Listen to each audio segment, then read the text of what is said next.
I knew it and I forgot it. I learned Freebird just for that reason alone. One time with the slide and everything. I went out of my way just so when somebody was like Freebird, I would just be like, okay. And you forgot it? Yeah. That's disappointing. Yeah, I know. It happens. Hey, I got the perfect song for Kevin. Ready? Oh, I can't wait. Teddy's and beer. Teddy's Like it already. What? Well, we're off to a great start. I like it already. Jesus. It's going to be one of those nights. It is. Can that be the intro? No, I don't think so. Who's got the soapboxes there? Oh, that's you again. Got it. Titties I and figured beer. you'd expect it from me by now. I know. You'd think I would. I'm looking at so many random things though. I get distracted. Almost 8 o'clock. This is like the pre-show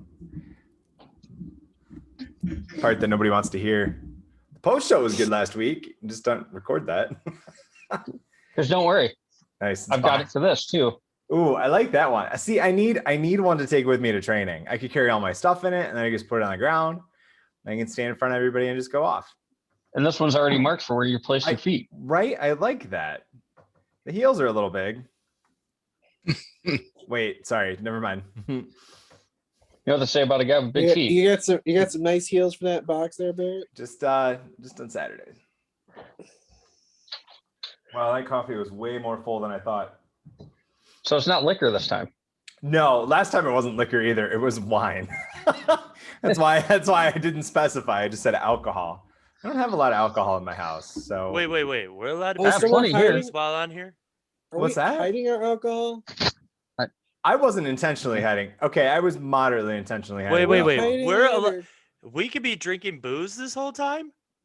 Because like 2 weeks ago, I had a full wine glass. Yeah, you had a full wine. I had people texting me like, "Who is the guy with the wine glass?" Wait. Like, oh, that's Mike. I need you to answer You my probably- question, Barrett. Mike, why would you not be able to drink? I will be right back. Did Barry, you should people probably step seriously up ask your you game that? and go with a wine cooler. What's that? You should probably people step up your seriously game and go ask to you a that? wine cooler. I know, right? I did do. What did I have yesterday? I had Truly. Those are good too. No, they're not. They're terrible. I don't Have you like tried getting the tea hungover. one? The what? The tea one? No, that sounds Twisted tea? awful. Really good. It's like an alcoholic Snapple. It's like a what? An Alcoholic alcoholic Snapple. Snapple. All right, I'm back. Got it. What'd you get, Mike? Truly. He did not get a Truly. Oh my God. What is It's that? mead. Oh, and so we got 13th century. tonight's show is brought to you by Miller Lite and Mead. Anybody else got anything they're drinking? Got some toilet hooch. Viking blood? Is that what that says? Yeah, Did they misspell blood, or is that how Vikings spell blood? that's how it's spelled. With one O? Yeah. Let me see that one more time. Huh. I feel like there should be like a thing over the This O. is Oh, the top. This is imported, by the way, from Sweden. Sweden? This Imported is from mine. Sweden? It doesn't fit with my virtual background. My wine's imported from a box. Yeah, mine's in a box too. I didn't buy it. So much easier to pour that way. Yeah, it's really nice to just go up and like, yeah, I'm good with it. Except for the ones you twist. Because I always just watch it fill up. And I'm like, oh shit, I gotta turn it off. Who's pouring it? Just take it out of the box, poke a straw through the plastic bag, and drink it like a Capri Sun. Like I was just gonna say, like a Capri Sun. Yeah, we're really overthinking it, aren't we? I've drank a whole box before. You'll catch on as you get older. There's easier ways to do it. I feel like I'm already getting older. Oh, You're not there yet. man. No, close. 33 last week? Last week? Yeah. Well, happy birthday. Thank you. Wait, Lost you're track because it doesn't matter. this whole time I thought we were the same age. How old are you? I'm 31. I mean, close. Nothing matters.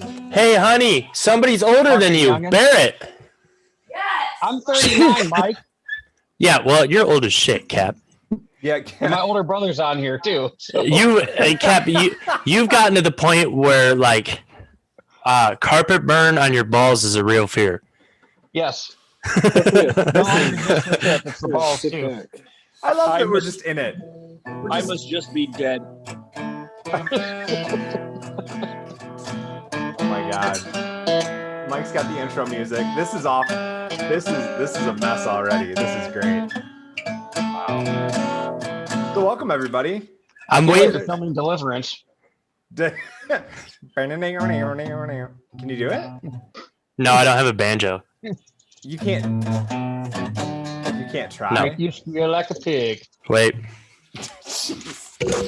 We're gonna talk about fire stuff in a second. He's gonna go get a banjo. So we got a training announcement tonight. That's our first big thing. Does it involve banjos? I guess he doesn't have a banjo. Does it involve Fire Rescue 1? All right. Is that the online thing? No. So, are you tuning your guitar while we're trying to do a kitchen table talk? Yes. Oh, are we live? Yeah, it's 8:04. We're 4 minutes into this thing, and this is what we're doing. So, I'll put it away. all right, no. I mean, no, it's fine. You It's just, the ambiance, what? you know? Yeah, all the attention's on you, Mike. That's fine. I feel like jealous. Barrett. The attention's on me. I knew it was coming. Oh my god! All right, we'll start with quick introductions, and then we'll get on with the. Wow, I'm derailed already. I'm going to talk about something on the website because some of you already know about the training event because you signed up for the newsletter, the Bureau Bulletin newsletter. So we're going to talk about that, how to sign up for that briefly.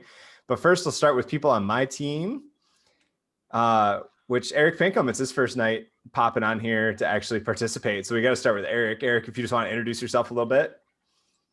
Hi, Eric. Toledo Fire. Currently at Station 18. I mean, I don't know what we have to say. Your favorite color, things you like to do in your free time, long walks on the blue or beach. green. I'm a dad, so I don't have a free time. I really enjoy going to FDIC when it's around. I really missed my first time with Barrett, but I really appreciate you not sharing pictures from that. anyway, no, I work for Toledo and I love the job. That's all I got. Awesome. So when he says he really misses his first time with Barrett, he's talking about FDIC, not something FDIC, else. Right? correct. Yeah. Yeah, Oh, I yeah, totally actually- took that wrong. That event was amazing with him. Off the rails. Off the bat, off the rails. We're gone. I thought It you was- said it you was wanted a this to great be like trip. a real kitchen table at an engine house. It is, and that's the thing is I should expect this at this point, and the fact that we're this easing into it, I only feel slightly bad for the folks that are popping in, who have no idea what to expect, that are like, aren't we going to talk about fire stuff at some point? And then we're going to accidentally start talking about EMS again, and then it's just going to be a mess. No EMS. No, I know. I knew it was coming. Goddamn inferno cots. All right, so Mike, you can go next since everybody's already Yo! heard you playing, and then Chad's gonna go. Hi. What do I do with my hands, Barrett? All right, Chad.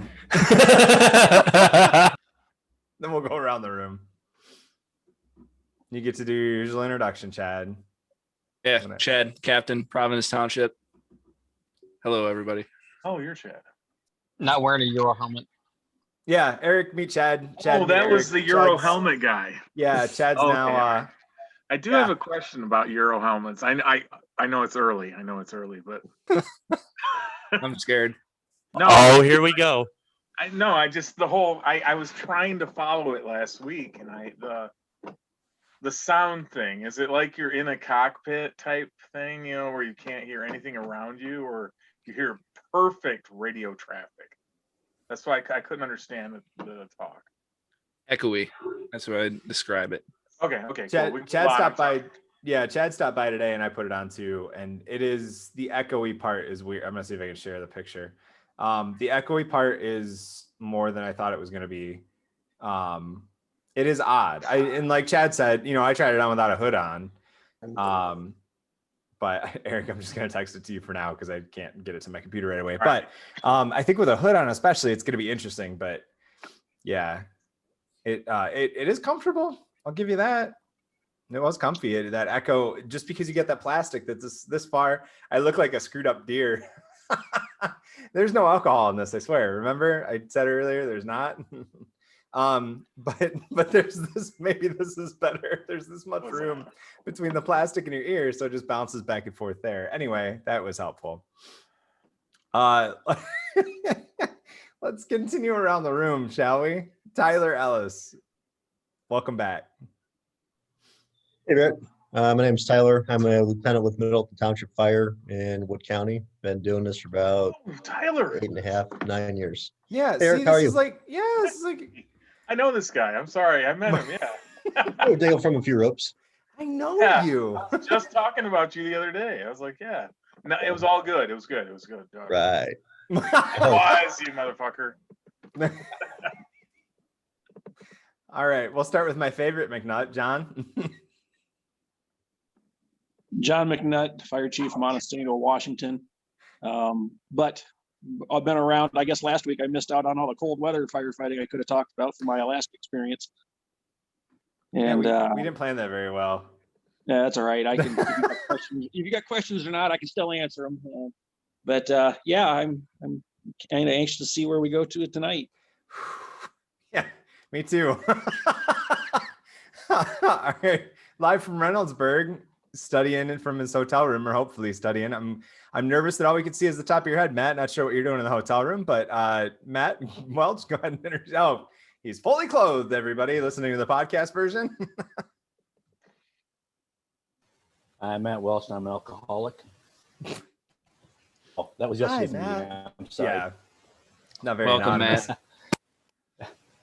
Yeah, no, I've been a volunteer in Archibald Fire Department for going on 22 years now, and just over a year as a shift person up at Gorham Fayette Fire Department. And like Barrett said, I'm down Reynoldsburg right now. Hopefully, pass my state inspector's test tomorrow, but we'll see.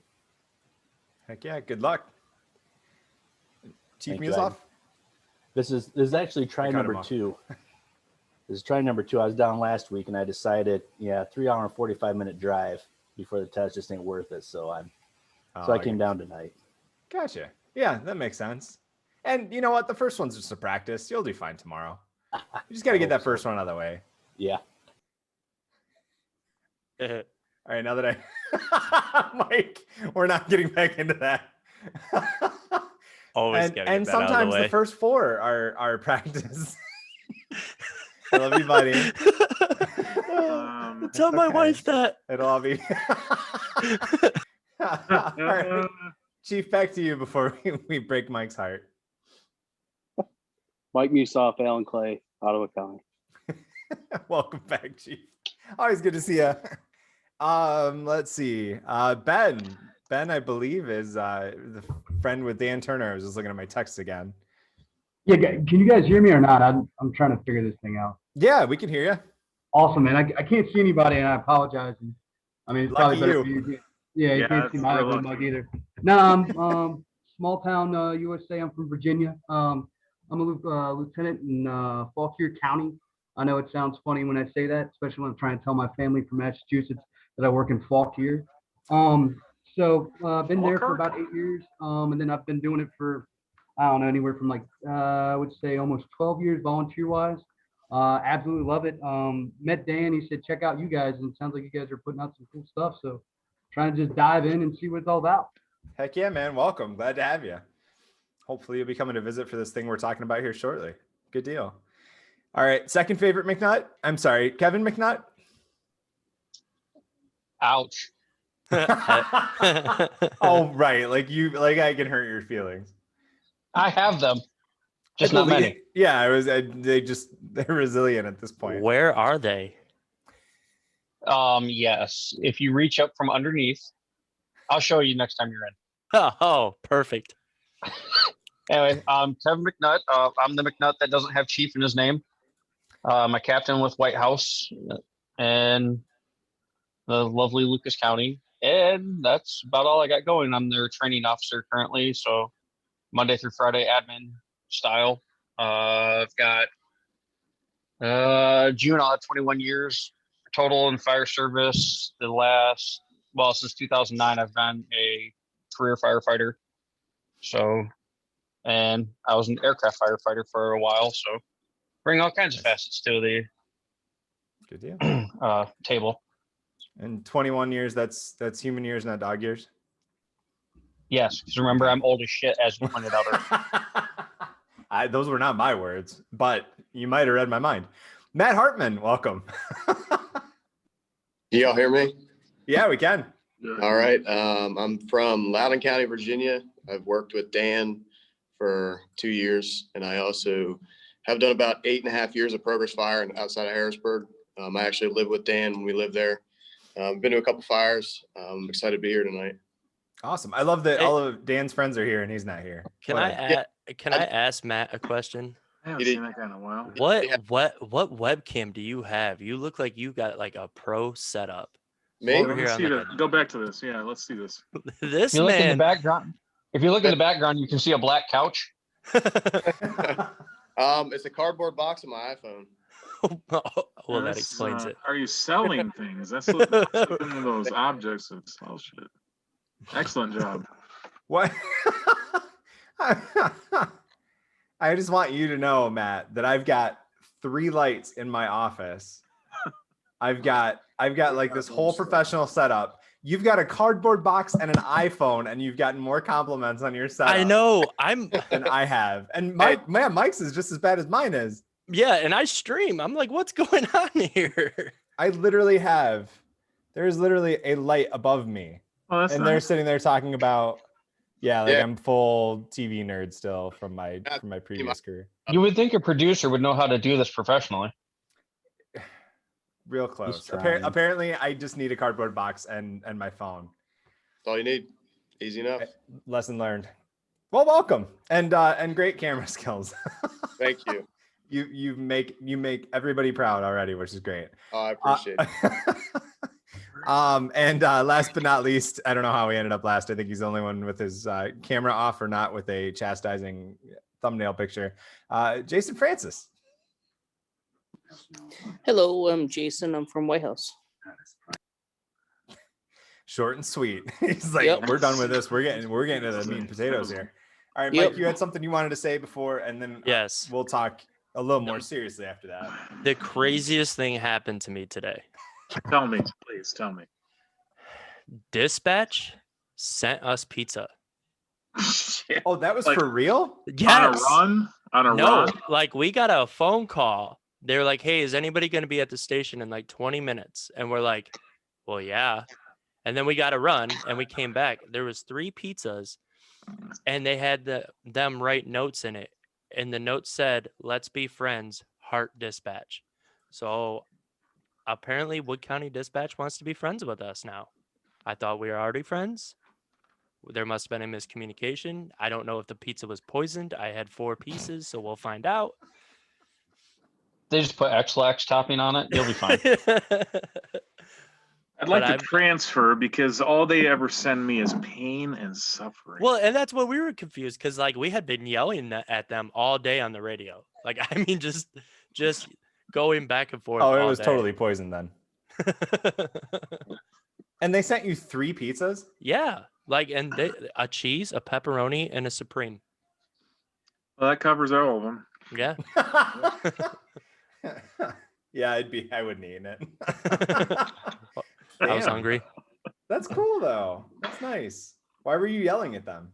It was a cluster of a day. They weren't answering, and then we would be busy and they'd be yelling at us because like, you know, we're using the spreaders on a car and they're trying to talk to us, but your hands are full, that kind of stuff. Normal stuff. Did you answer the next time they called you on the radio with your mouth full of pizza? No, I called them direct. It was like, what's with the pizza? Is there something going on here? Was there like a, do you like us? Check yes or no. And then you mail it back. I feel like I need to draw them like the worst picture, like a stick figure picture, like a person on a phone and then like a firefighter and then just a heart around it and send it down to them or something. Just like a kindergarten You should made one pitcher. up them. Get them something better than pizza. Send them Chipotle. Like, yeah, just Not that that's Rockwell. necessarily better than. Send them Rockwells. That was it. I just wanted everybody to be like, "What?" Just like me. Yeah, you said it was something that would make everyone laugh when you messaged me that you had something you wanted to say. Made everybody laugh. Kind of not everybody. All right, whatever. You really Barrett, I oversold quit. it. I'm done. Okay. So no, turn your camera back on, Mike, because part of the training announcement is getting your perspective on stuff, and we'll take a momentarily hard right turn here. The first thing I want to share with you guys, if you haven't signed up yet for, I'm going to do a shameless self plug. I don't care. If you haven't signed up yet for the updates, the Bureau Bulletins, ignore the giant picture of me with my Tim Hortons. That's the only reason that's the picture, is because it's sponsored by Tim Hortons. If you scroll all the way down, first of all, Kitchen Table Talk on fireground4.com. There's always a link here if you need it. And then there's Mike Lord stretching a hand line. And then if you go all the way down to the bottom, you guys can see this, right? I'm not crazy. I can see it. Perfect. If you go all the way down to the bottom of the homepage, you could sign up, just put in your name and email address and get the latest updates when we have training going on, or if something gets posted that's super exciting or moderately exciting, sometimes even not so exciting, but you might want to see it. So that's where you can sign up for that. And then we'll have the event page as we, Ben's popping back in, as we get everything put together. So if you signed up for the Bureau Bulletin newsletter, you got the email yesterday letting you know what our upcoming training is about. So here's the announcement. April. Let's go back to April. April. Wow. 10th and 11th. No, it starts with the 9th. That's why I had to make sure because my numbers were all screwed up. So April 9th is going to be an online webinar. Just because of COVID, we can't do it in person as much as we'd like to. Where we're going to be talking about search and focusing on search a lot. Our good friend Grant Schwelby is helping us out with the stuff that he's been teaching around the country with a lot of the research that's out there. And this came from something that Mike recently went through that I'll have him talk about in a second. And the 10th and 11th will be hands-on training, 2 days of 8-hour training. And part of that is what Mike's about to share with you now. Mike, as long as you feel like you're up to talking about it, kind of explain your background, why search is the topic that we're doing for this For Them search weekend. Well, to start, yeah, I'm obviously, a lot of you guys know I work for Rossford, White House, and probably like 6 other departments around town. But search is kind of like one of my favorite things on the fire ground to do. I know everybody's gonna think I'm crazy, but I'd rather search than be on the nozzle. Crazy. But recently, and all of this is not a stab at anybody or trying to, say somebody did anything wrong. This is none of that. So we'll just get that out of the way now. This is not aimed at anybody directly. But I'm sure many are aware of the situation a couple weeks ago of a house fire where a young man died inside that fire. That man inside that fire was a really close friend of mine, somebody that was a brother to me. Known him for years. We've lived together. We did a lot of things together. So it was a really, really close friend. And I noticed that, and not just in that situation, but other situations around town and things like that, search isn't a high priority on everybody's list, which it should be. So I came up with, instead of being sad and, yeah, I'm upset a friend of mine passed away, but I wanted to take this sorrow and sadness and turn it into more of a drive into doing something. And knowing my friend, he would want, this for him, take something tragic and change it for the better to make something better from it. So I went to Barrett and I was like, hey, I'd like to come up with a training, a more aggressive, a more, hands-on kind of deal so that we can try to change the culture a little bit into making search more of a priority on people's lists, and like I said, may change that training and make that so everybody does a lot better. And not saying, again, not making a stab at anybody or anything like that, but I would, um, I really never thought of that, how I was going to say this in a speech, so I'm sorry. But basically change that into a passion, change that into where we can mold it, and everybody realizes, this is something we need to train on more than just one time a year. And hopefully really connect, especially in this situation. It really hits home when it's somebody, I know a lot of us, we go on runs and we're kind of like, yeah, we're all upset, but this hit home to me. And like I said, taking a tragic situation and turning it into something, making something good out of it. So that's kind of where the basis of this all came from, was I wanted to do, change the way I do things, and then hopefully change the way some other people do things, and hopefully reach out and make things better, instead of, letting it go on and it being a trend. Let's change the way we do things, and remember, it's for them, not us, so that's kind of what it really came out of it. And after talking to Barrett, we the ball kind of turned into a snowball effect. Actually, I didn't think it was gonna go this far, but I'm excited for it. I know his family, they're excited for it. They want to help in any way they can, so they may be, depending on their emotional state with it and all, they may be guest speakers and tell us about their what it was like for them in that moment. So we'll be able to get them that perspective, and hopefully we can connect this training on an emotional level as well, so it's really all I got. I was sad and I wanted to do something with that sadness. That was it. And that was, that was the first thing Mike and I talked about after just checking in on him and making sure I knew how he was doing that night. That was the first thing he said to me was, hey, let's figure out how to improve what happens. And again, even that night, it was never about, and he did a great job making it clear, but I'll make it clear again.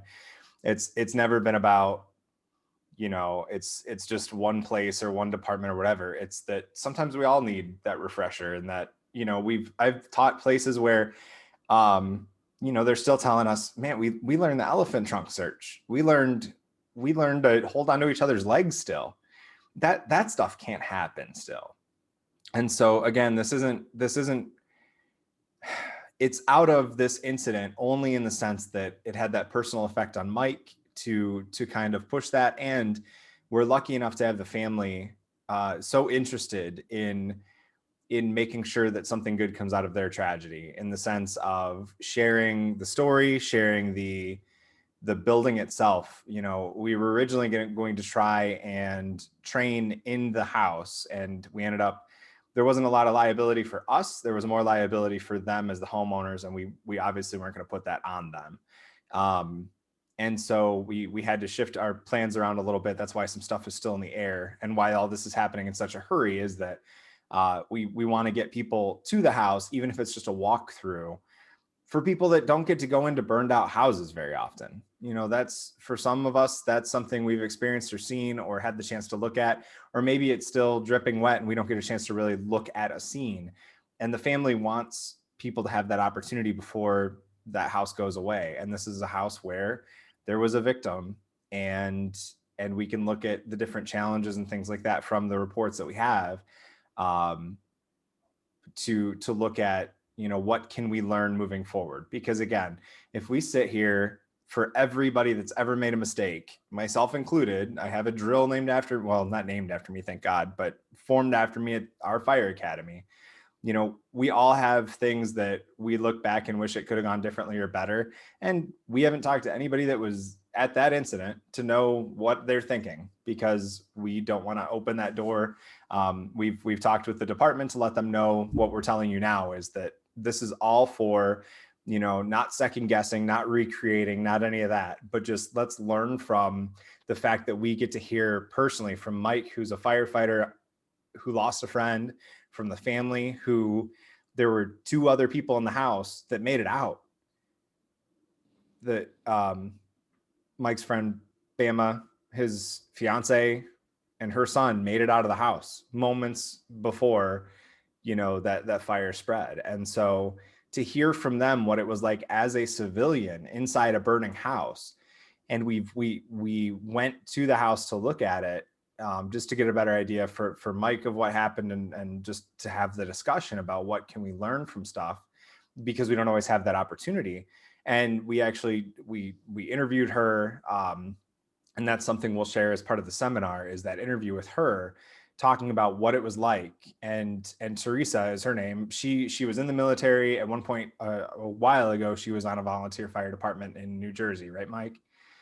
And for a little while. Yes, both her and her ex-husband. I know her ex-husband was on a department in New Jersey, and they even had part in 9/11. So, so they have the understanding of what we're trying to and that get was out of the situation. And she is so great at explaining what it was like to be on that side of it.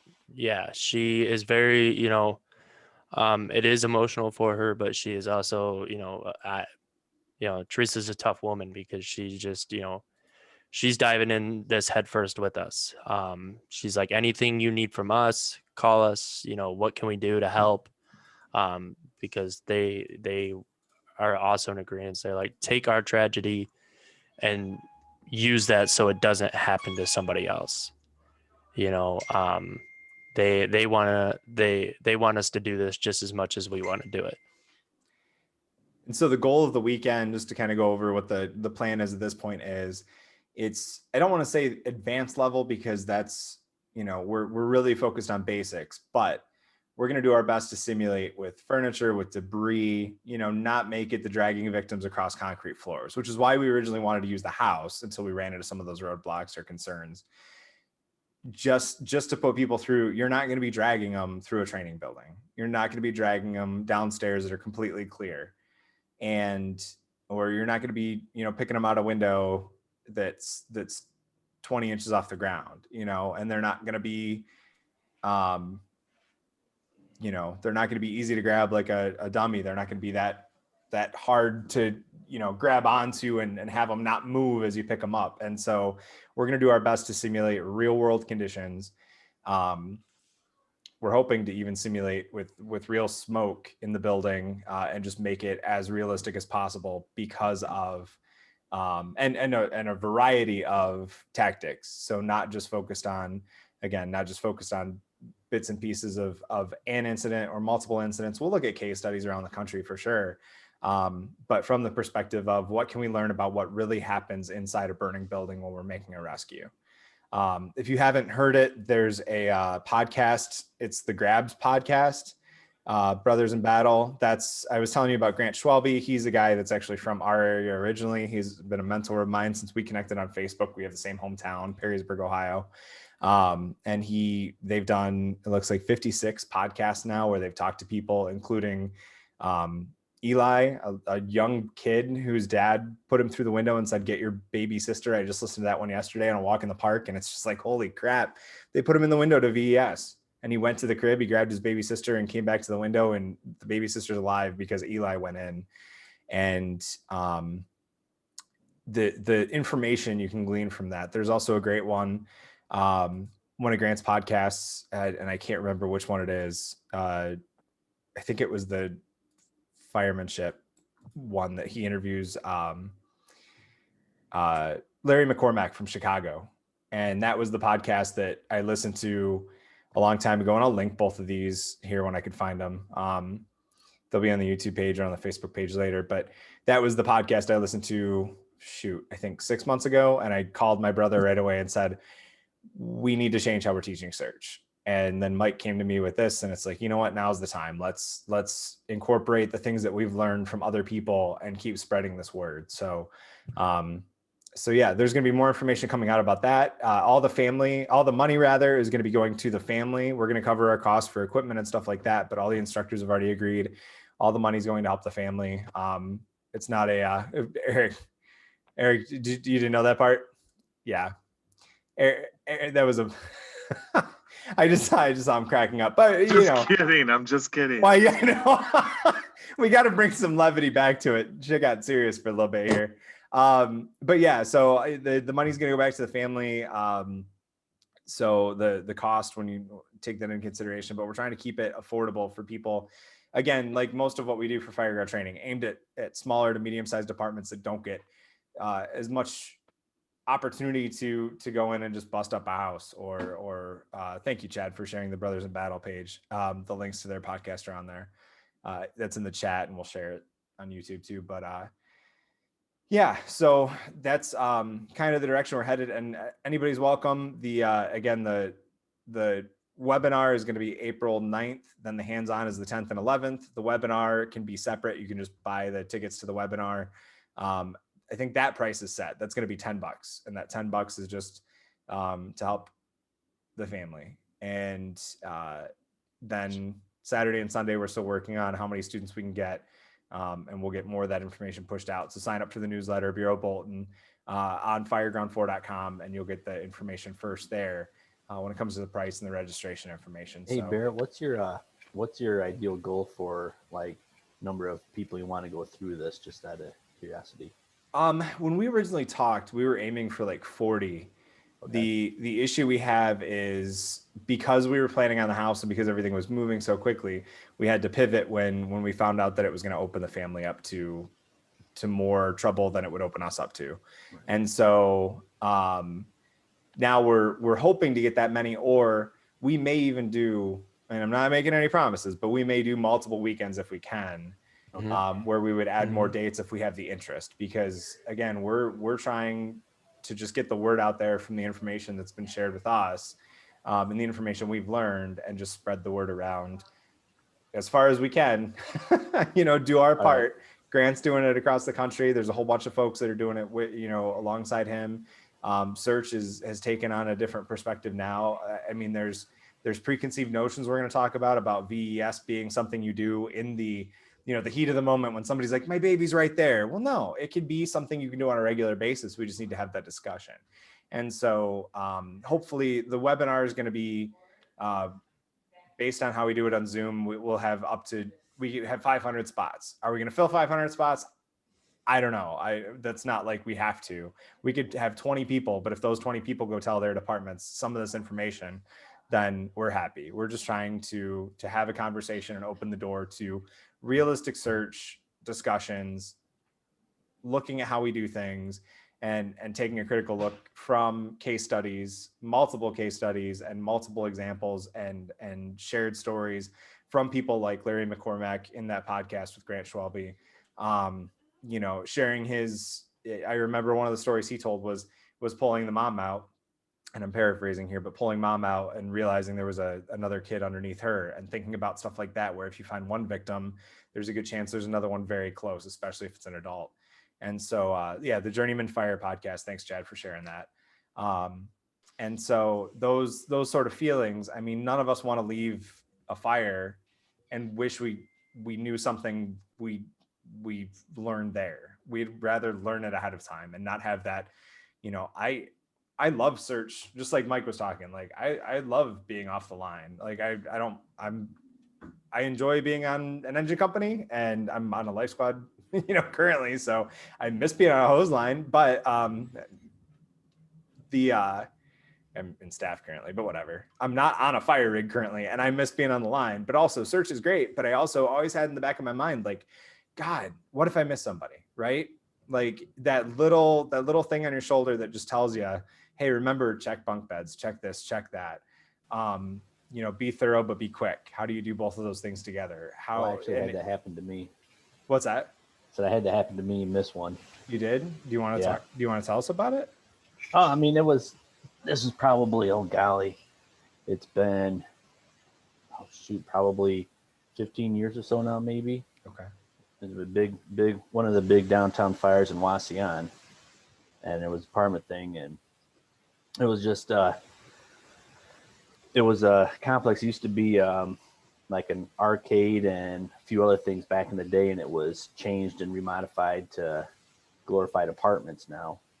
And we were told in one room that there could possibly be somebody in there, and this was like, we were talking, this was the 2 o'clock in the morning fire, and the guy, my crew, we were in, find anything, and we looked and looked and did search, knocked everything down, and after the fire was all out, they found him. He was slumped over the washer right in front of the window. We just totally missed him. They who knows if it would have made a difference or not. But so yeah, it is a scary thing. I mean, it doesn't. I obviously remember it. Does it like haunt me? No, but it does open my eyes up a little bit more when I am searching, even if you think it's just, oh, this is a room, and this is just, it's probably just a towel or a blanket or something. Well, double check and make sure, and if it's not. So how did it, aside from that double checking, is there anything else that changed in the way you approach search after that? No, I mean, and a lot of it, I'll tell you quite honestly, it's still back in the day when you did the, grab the guy in the back of the ankle, and you doing, your outside search, and your, middle guy is, or inside guy is, stretching as hard as they can, and it just, I just, it's hard for me since then to explain when I'm teaching search the understanding of that, where yes, they want you on one hand teaching it from, well, the book tells you to do this, which you need to do in order to pass your test, but in actuality, and then if I would have deviated from what I've been trained and ingrained at that time, it would have made a difference or not. But so I just, I try to tell people and stress that, you're coming into this, and I mean, let's face it, most people obviously come into the business green, not a whole lot. I think it's just, glory, but it's that, you just gotta check and double check yourself. And, sometimes I always say trust and instinct, but it's thankfully I haven't had any occurrences since then, but it's still, it's a tough thing to try to explain to somebody without actually, showing it or doing it. So that's why I also kind of am piqued a little bit about this class you got coming up. And Matt, do you feel like your book training or your foundational fire training, do you feel like it let you down? No, I don't think it let me down. It was just a case of, there was a lot of smoke going on. It was, I was, I'd say it's probably 15 years ago or so. So, it's 5 years into the service. Let's face it, out in Northwest Ohio, I mean, you get maybe one fire like that every few years. So, just I don't know, maybe lack of experience also at that point.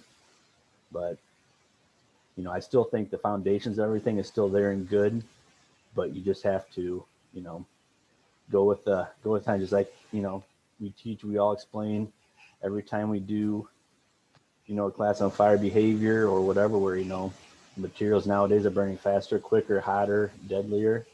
The same kind of thing, even with the search, there's always a foundation of how to do it, but sometimes you got to think outside a little bit.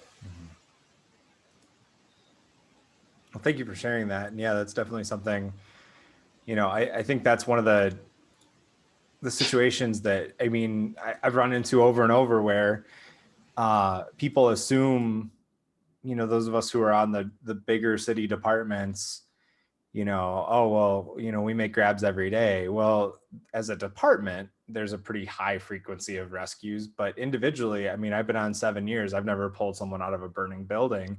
And that's where I hate when people diminish, like, oh, you're on XYZ department, what's it matter what you're going to learn about search? And so, that's bullshit. I mean, you have your story. I think I shared with you guys Rising Sun, a 20 member department or so, running maybe 100 plus runs a year.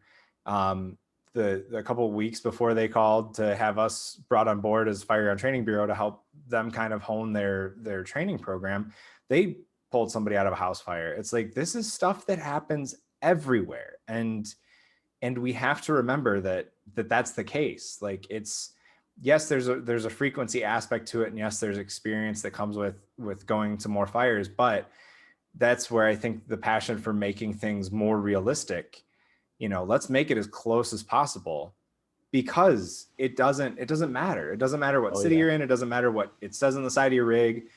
You are just as likely, once that fire happens, to run into the same situation. And that's kind of how, not to interrupt you, that's kind of how I've kind of geared my instructing now, is just kind of, I'm going to say, you have X amount of time, in the day. And, of course, Gloria State, Ohio says, well, you got to cover 3 hours on this. Okay. We may go divulge into maybe say an hour of, textbook, what the book says, all that, cover that material like you have to. But anymore, I find myself, it's a lot easier just kind of going, not off topic, but on the topic, just kind of going away from the book about what experiences I have had on the case. Maybe it's like a one transition class or the Fire 2 class. Is there anybody that has any experience, kind of a share what they've seen, kind of things we can, kind of get I say the real life practical things of it.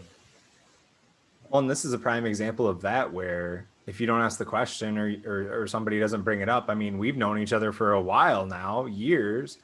I had no idea that was something you'd experienced, and I can learn from you if that's something, obviously that's something you're willing to share. And those are the kind of discussions that, I think we're responsible for when we feel okay having that discussion, having it so we can learn from each other, but also, having the humility to realize, like, there's a huge difference between telling a war story and sharing lessons, right? And sharing perspective, and perspective and experience is valuable. And the people that like to diminish experience or call volume, or base experience on call volume, it's like there are some firefighters on departments that that I've worked with that are volunteers and love doing their job, and they do a hell. And I'd go into any fire with them. Matt, you're one of them. I mean, I'd love to go into a fire with you, and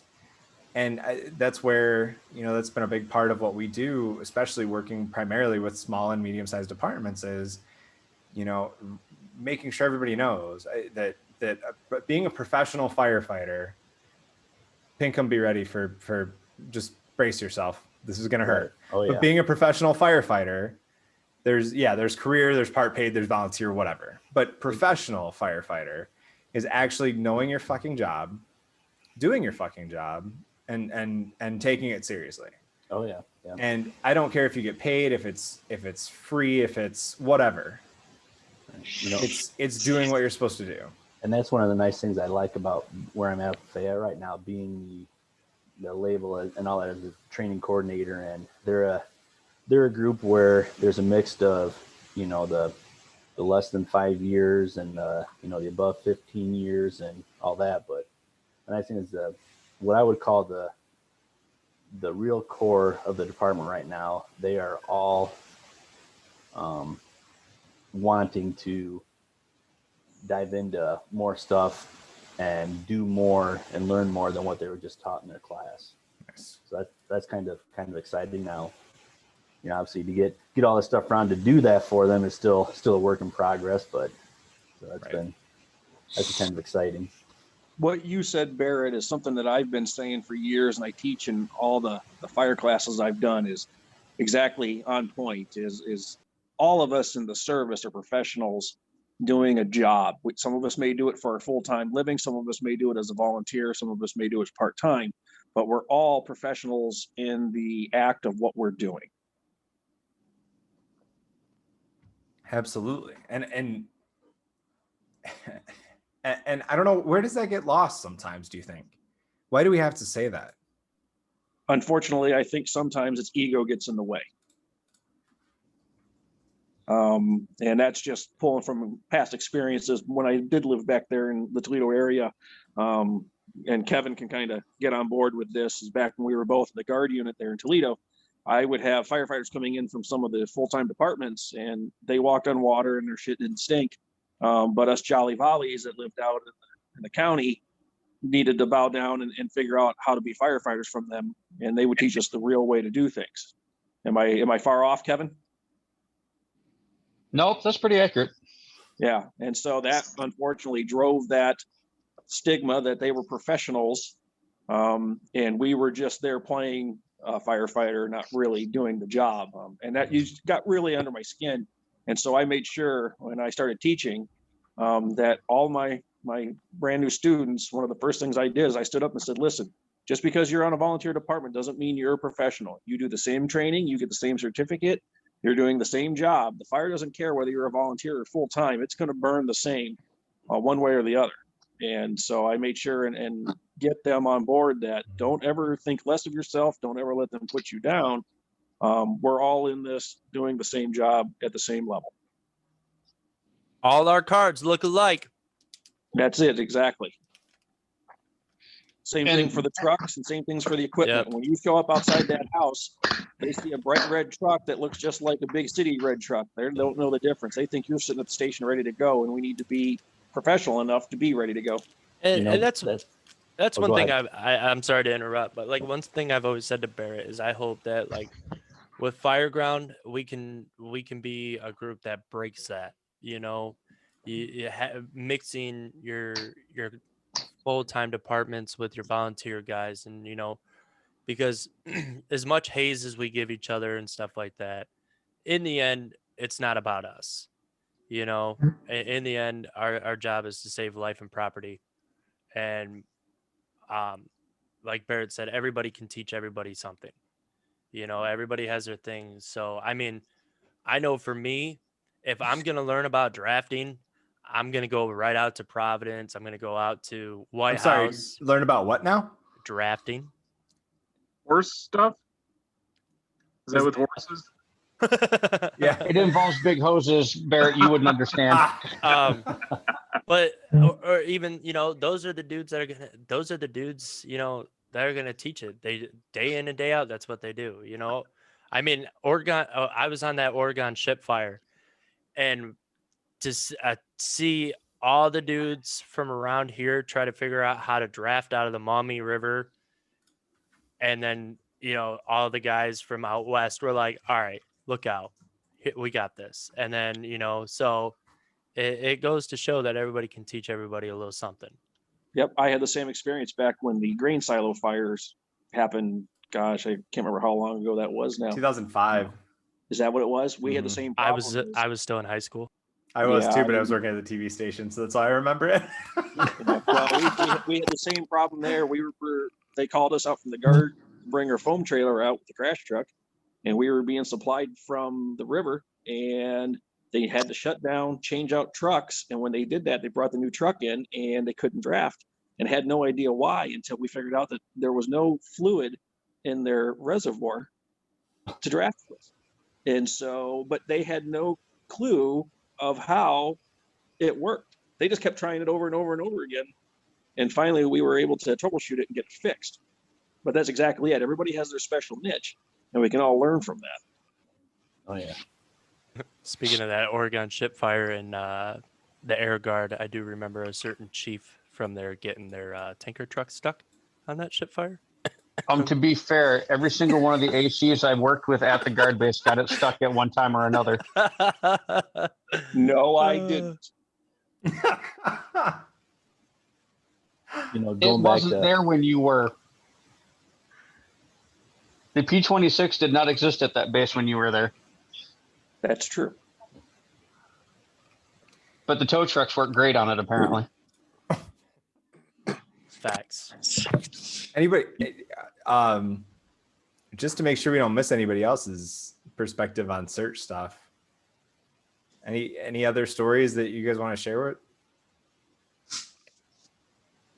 I guess not so much a story, but I'm curious to learn more about it now that you've talked about it. One of the things that, because as we've all pointed out here earlier, is I'm old and I learned the old ways because I've been doing this now about 25 years. And we do a cadet program here in Montesano. It's through the high school where the high school students come and they do kind of like a firefighter one. And search was actually our training 2 weeks ago. Oh. And because I'm so new, I'm only going on month 4 here with this department. I kind of stood back and let the guys that have been doing it run it. And some of the things they were teaching were definitely way different than what I learned 25 years ago. And so I'm curious to see what you guys come up with, because I am one of the old elephant, grab the ankle, stretch out as far as you can search guys. Did that for a long time and it worked well for a long time. But my guess is there's definitely something out there better. I just, unfortunately, being in a chief role now for 12 years, I don't really get in and search often. And so, but I want to know what to teach these new kids that are coming up. I mean, I'm dealing with 16 and 17-year-olds that are chomping at the bit to get going, and I don't want to teach them old things. I want to teach them new things. And my brother Dan Dorner just popped on. So Dan and Mike, Mike Lord, I'll let you guys jump in there and kind of talk about. I know we're early and really solidifying what all we're talking about, but between Oriented Search, which came, I'm really plugging Grant's podcast tonight, and he's not even here to hear it. There's a great interview that Grant, and it's not just Grant, there's somebody else that does it with him. I think Kyle from Newport News. I'm blanking on his last name, but anyway, they interviewed Skip Coleman, retired chief from Toledo, and about Oriented Search and how that came to be, and that kind of got attributed to him, but that really wasn't the case, and he kind of explains that. But there's Oriented Search, there's Split Search, and really, if anybody wants to jump in on the discussion, tell us which one you use. But I'll kick it off with Dan and Mike, because you guys are kind of shaping the hands-on portion. What are sort of the things that vary from what we learned in fire school? So I know, like, one thing, and this is going on to the topic. I know one thing I'm hoping to come out of this whole class is not just maybe new techniques and new ways of doing it, but I'm also hoping that, like, for people that aren't comfortable with search, because I know they're out there, people said it to me personally, they're not as comfortable as they are with search as they are other things. So I hope to see those kind of people come and learn that too. Hopefully we can make people a little more comfortable with some things. And just, like my grandpappy used to say, another tool in the toolbox, but one thing I'm personally looking for in regards is taking and switching from people crawling on their knees. I notice that a lot when I do when we do trainings at the departments I work at.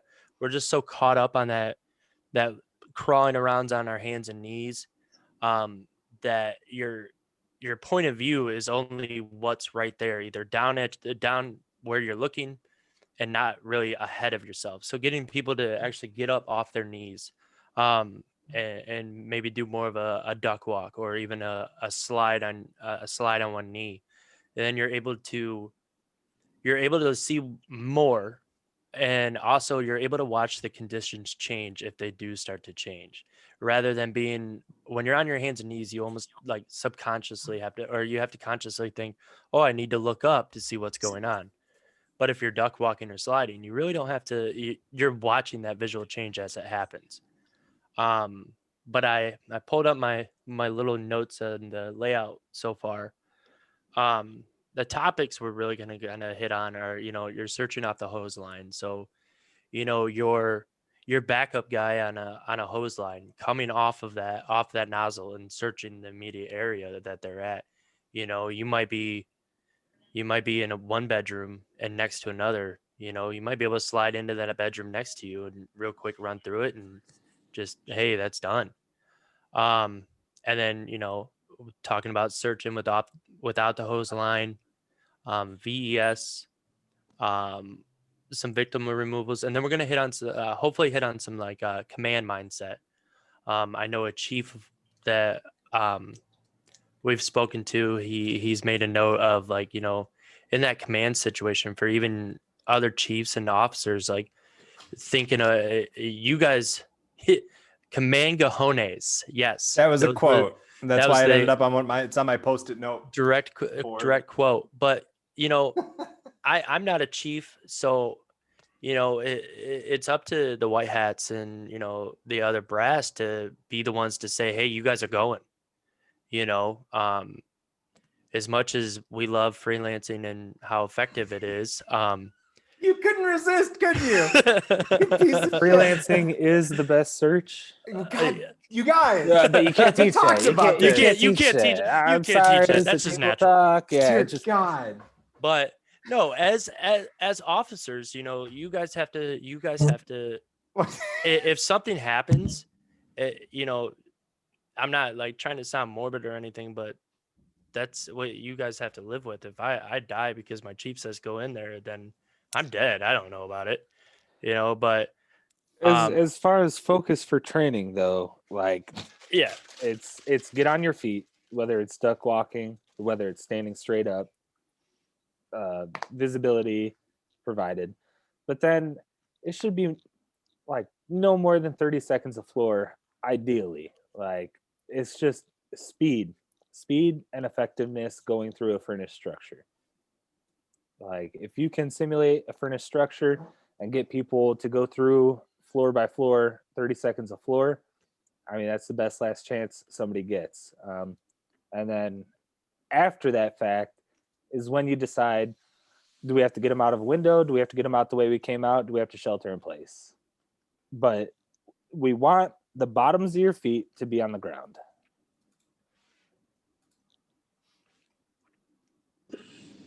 So you can continue now, Mike, now that I interrupted you.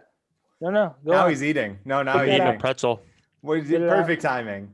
Did you say spit it out? Spit it out.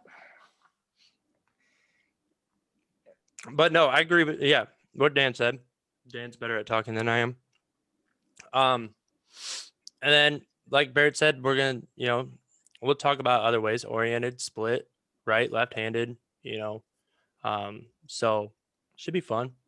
I think we're talking about doing some forcible entry stuff too, because that's kind of hand in hand. So we'll get to break some things and You get to bust shit up. Cool. Yeah. Hopefully at some point in the training we get to watch a Dan and Barrett argument. That's always great. Discussion. Guaranteed to happen. It always happens. We And already okay. So you want to see one right now? And if it doesn't, I will make sure it happens. I'm pretty good at, you know, poking the bear. Tool at the door or tool in your hand? Tool at the door to the room while you're doing an oriented search or a split search. Oh man, tool at the door. Tool in your hand. See, but that's the thing is we can all come up with our own way, and it's okay. Not necessarily tool in your hand, but tool on your persons. Okay. What if I'm searching with you?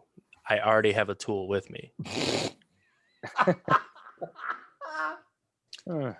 That was probably one of my best. I'm sorry. That was good. That's a tough one, Mike. But you're gonna have to catch up with me though. Let's do this. You know what? I want to try this thing. Let's see if this works. Can I do this? I can. What? All right. On something? What's that? Raise your hand if it's tool in hand. No, I mean you can do a poll thing on Zoom now. So I'm gonna send out a poll. But let's clarify it. What, like, for those that Doesn't don't involve dancers, right? No. For those that like don't understand what we're talking about, is you're going into a room and say you're going to do it right. You're going to search the room. You leave your tool at the door. That way you search the room. And then when you do find your tool, you know where you're at. You're back at the door. Oh, that's not what I was talking about. Oh, that's what I was talking about. That's me and Dan's argument. See, my tool's between my legs. Oh, wow. Wow. Let's see you breach the wall with that thing. All right, everybody, you got a poll up there. Or her purse. Were you Oh, taught? Were you taught sweeping to with a tool? search while sweeping with a tool? Oh no tool. Use your hands. Well, Were you right, but were taught it, you though? taught? Read the question, Mike? I did read the question. Not Were you Read it taught? better.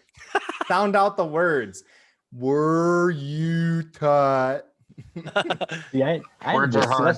I had a discussion with that way back in the day with the instructor that taught me, and I'll keep him nameless because most people here probably know him.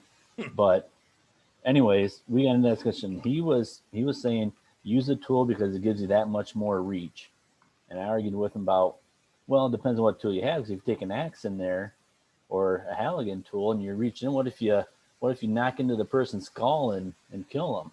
What good does that do? Then you leave the body there. Wouldn't want to use a hand to, the hand search more. And he was real big, of course. I won't, but he was real big on that of leaving, of using the tool, and sweeping with it. And honestly, his biggest point with that was you can cover more area. And if you feel something, then you make note of where you're at and go look at it. But you can cover more area, and I'm on your side here. It's just going to sound like I'm being argumentative because that's my demeanor. You can cover more area, but in what kind of building, right? In our bullcrap concrete training rooms with nothing in it. This is my office, right? There is not, by the way, that chair's for sale if anybody wants it. There is not a need. $110 is on Facebook Marketplace. There's not a need to cover more area in my office, right? There is, you can take 2 steps into my office and you're done searching. But the big thing is the tool's not just for searching. The tool's also there for your protection and help if you need it. So you don't have to stick that tool out there. You just have to have it with you. And that's where the debate between, if I leave it at the door, I'm 10 feet from my tool. Or Dan's argument is have it, in your waistband or whatever, have it on your person. But if I can't make it 10 feet out the door, then I screwed something else up, maybe I fall through the floor again. Are you guys taking windows during searches or no?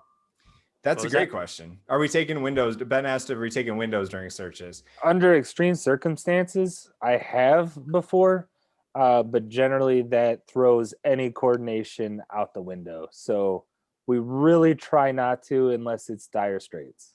Once our benchmark for rack and windows is water on the fire. As soon as water on the fire is announced on our fire ground, you're free to rack all the windows you want, because water on the fire should be the benchmark that our area tends to use for, you're actually at the seat of the fire making progress. So yeah, absolutely agree on that. We don't want to have changing conditions, but for example, like if we split, if we have to split where we have an engine company going in and I got guys searching in front, I know my guys are gonna be pushing down a hallway and all that fun stuff.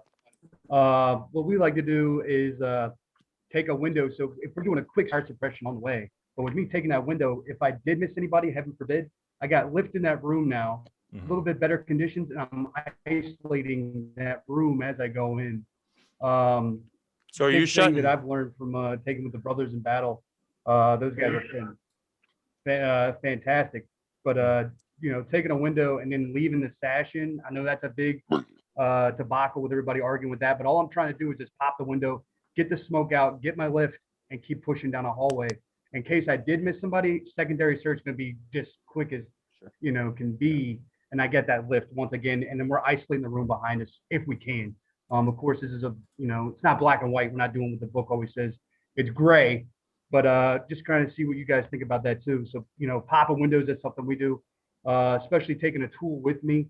I'm big on dropping it. I know I don't know if you guys have the same thing. It's kind of cool hearing from the Ohio area.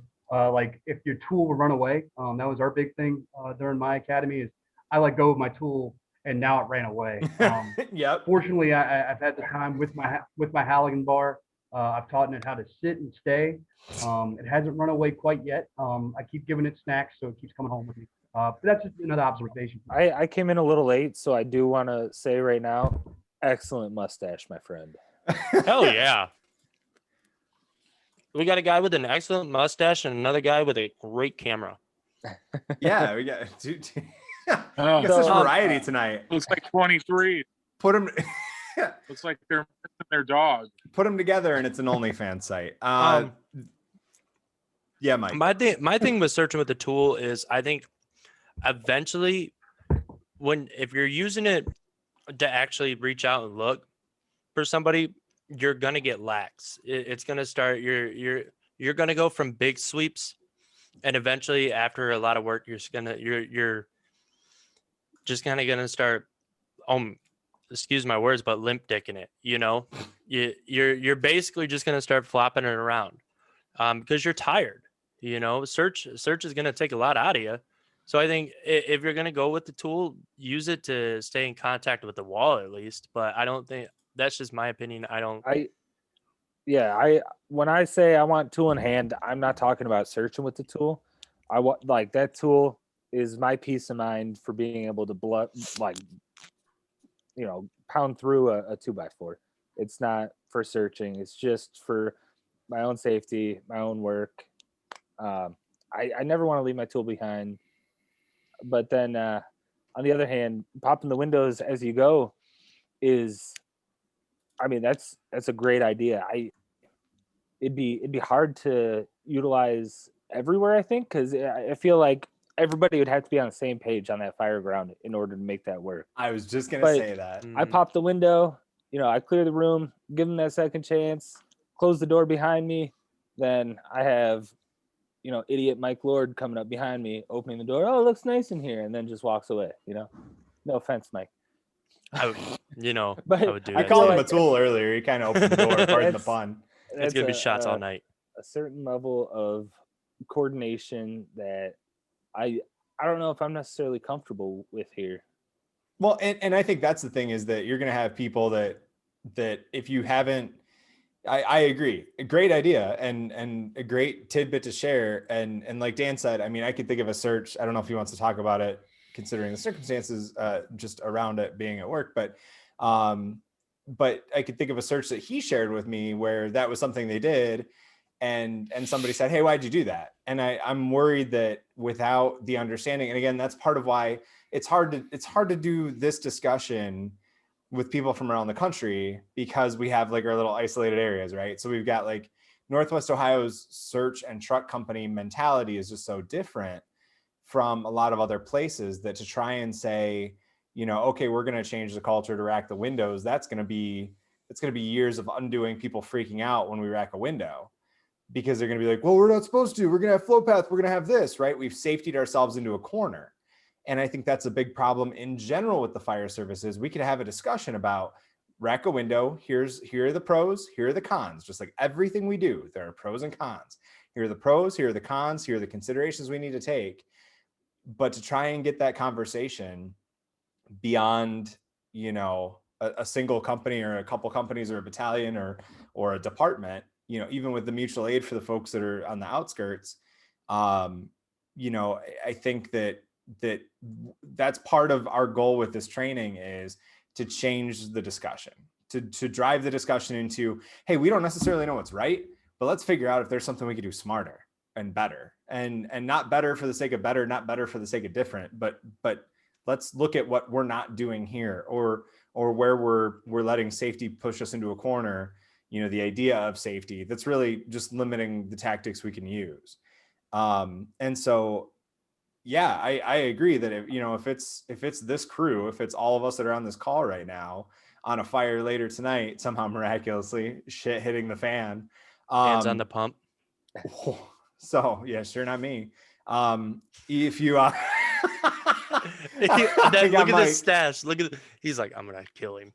So, but if we were all in the same fire and we just had this discussion, sure, let's do it. We know, but somebody's going to see that window break and they're going to lose their shit. And that's the issue. So I'm totally on board with it. And that's a great, thank you for sharing that nugget because. Have you had a positive outcome from it or is it just concept? So, if we had, sorry, I had boxes dropping. I was like, thanks. But actually it is a call going for our boys. I apologize. Oh, cool. No worries. But anyway, so if we got a 2-story fire and there's a fire on the second floor, we'll definitely be taking second floor windows. We're not going to be blowing out first floor because the conditions are probably going to be clear. But like if I find a bedroom or something like that, usually I know when I go into that room, I'm going to shut the door behind me. I'm kind of a bigger boy, so me pushing in, it's going to be a little bit spicy if you got somebody coming behind me. And also, I'm not like the gentlest of beasts. So I'm dumping my bar and then I'm pushing in that way. When I dump my bar, it's dumped at that door, that the door I came in. So if somebody were to open up the door, if anything, we always teach go through a doorway, covering both walls behind the door. You're gonna hit my bar some way. I know it stayed in one point. Pushing into that room, if I got heavy smoke conditions and I can't see well, let me get the lift in that room. So yeah, we have had the best results with it. It's kind of a newer thing. I've had some battalion chiefs and some chiefs kind of chew me out saying, hey man, why are you doing that? But it's a big thing with our cancer prevention too, getting better parts per million of CO in that room now that I'm getting a little bit clearer that way. Now I'm if That's it's a nice that's an haze interesting in twist. there and I can like open how the window, you all I day. like how you framed that. But if it's hey, we gotta get a search done, it's occupied dwelling.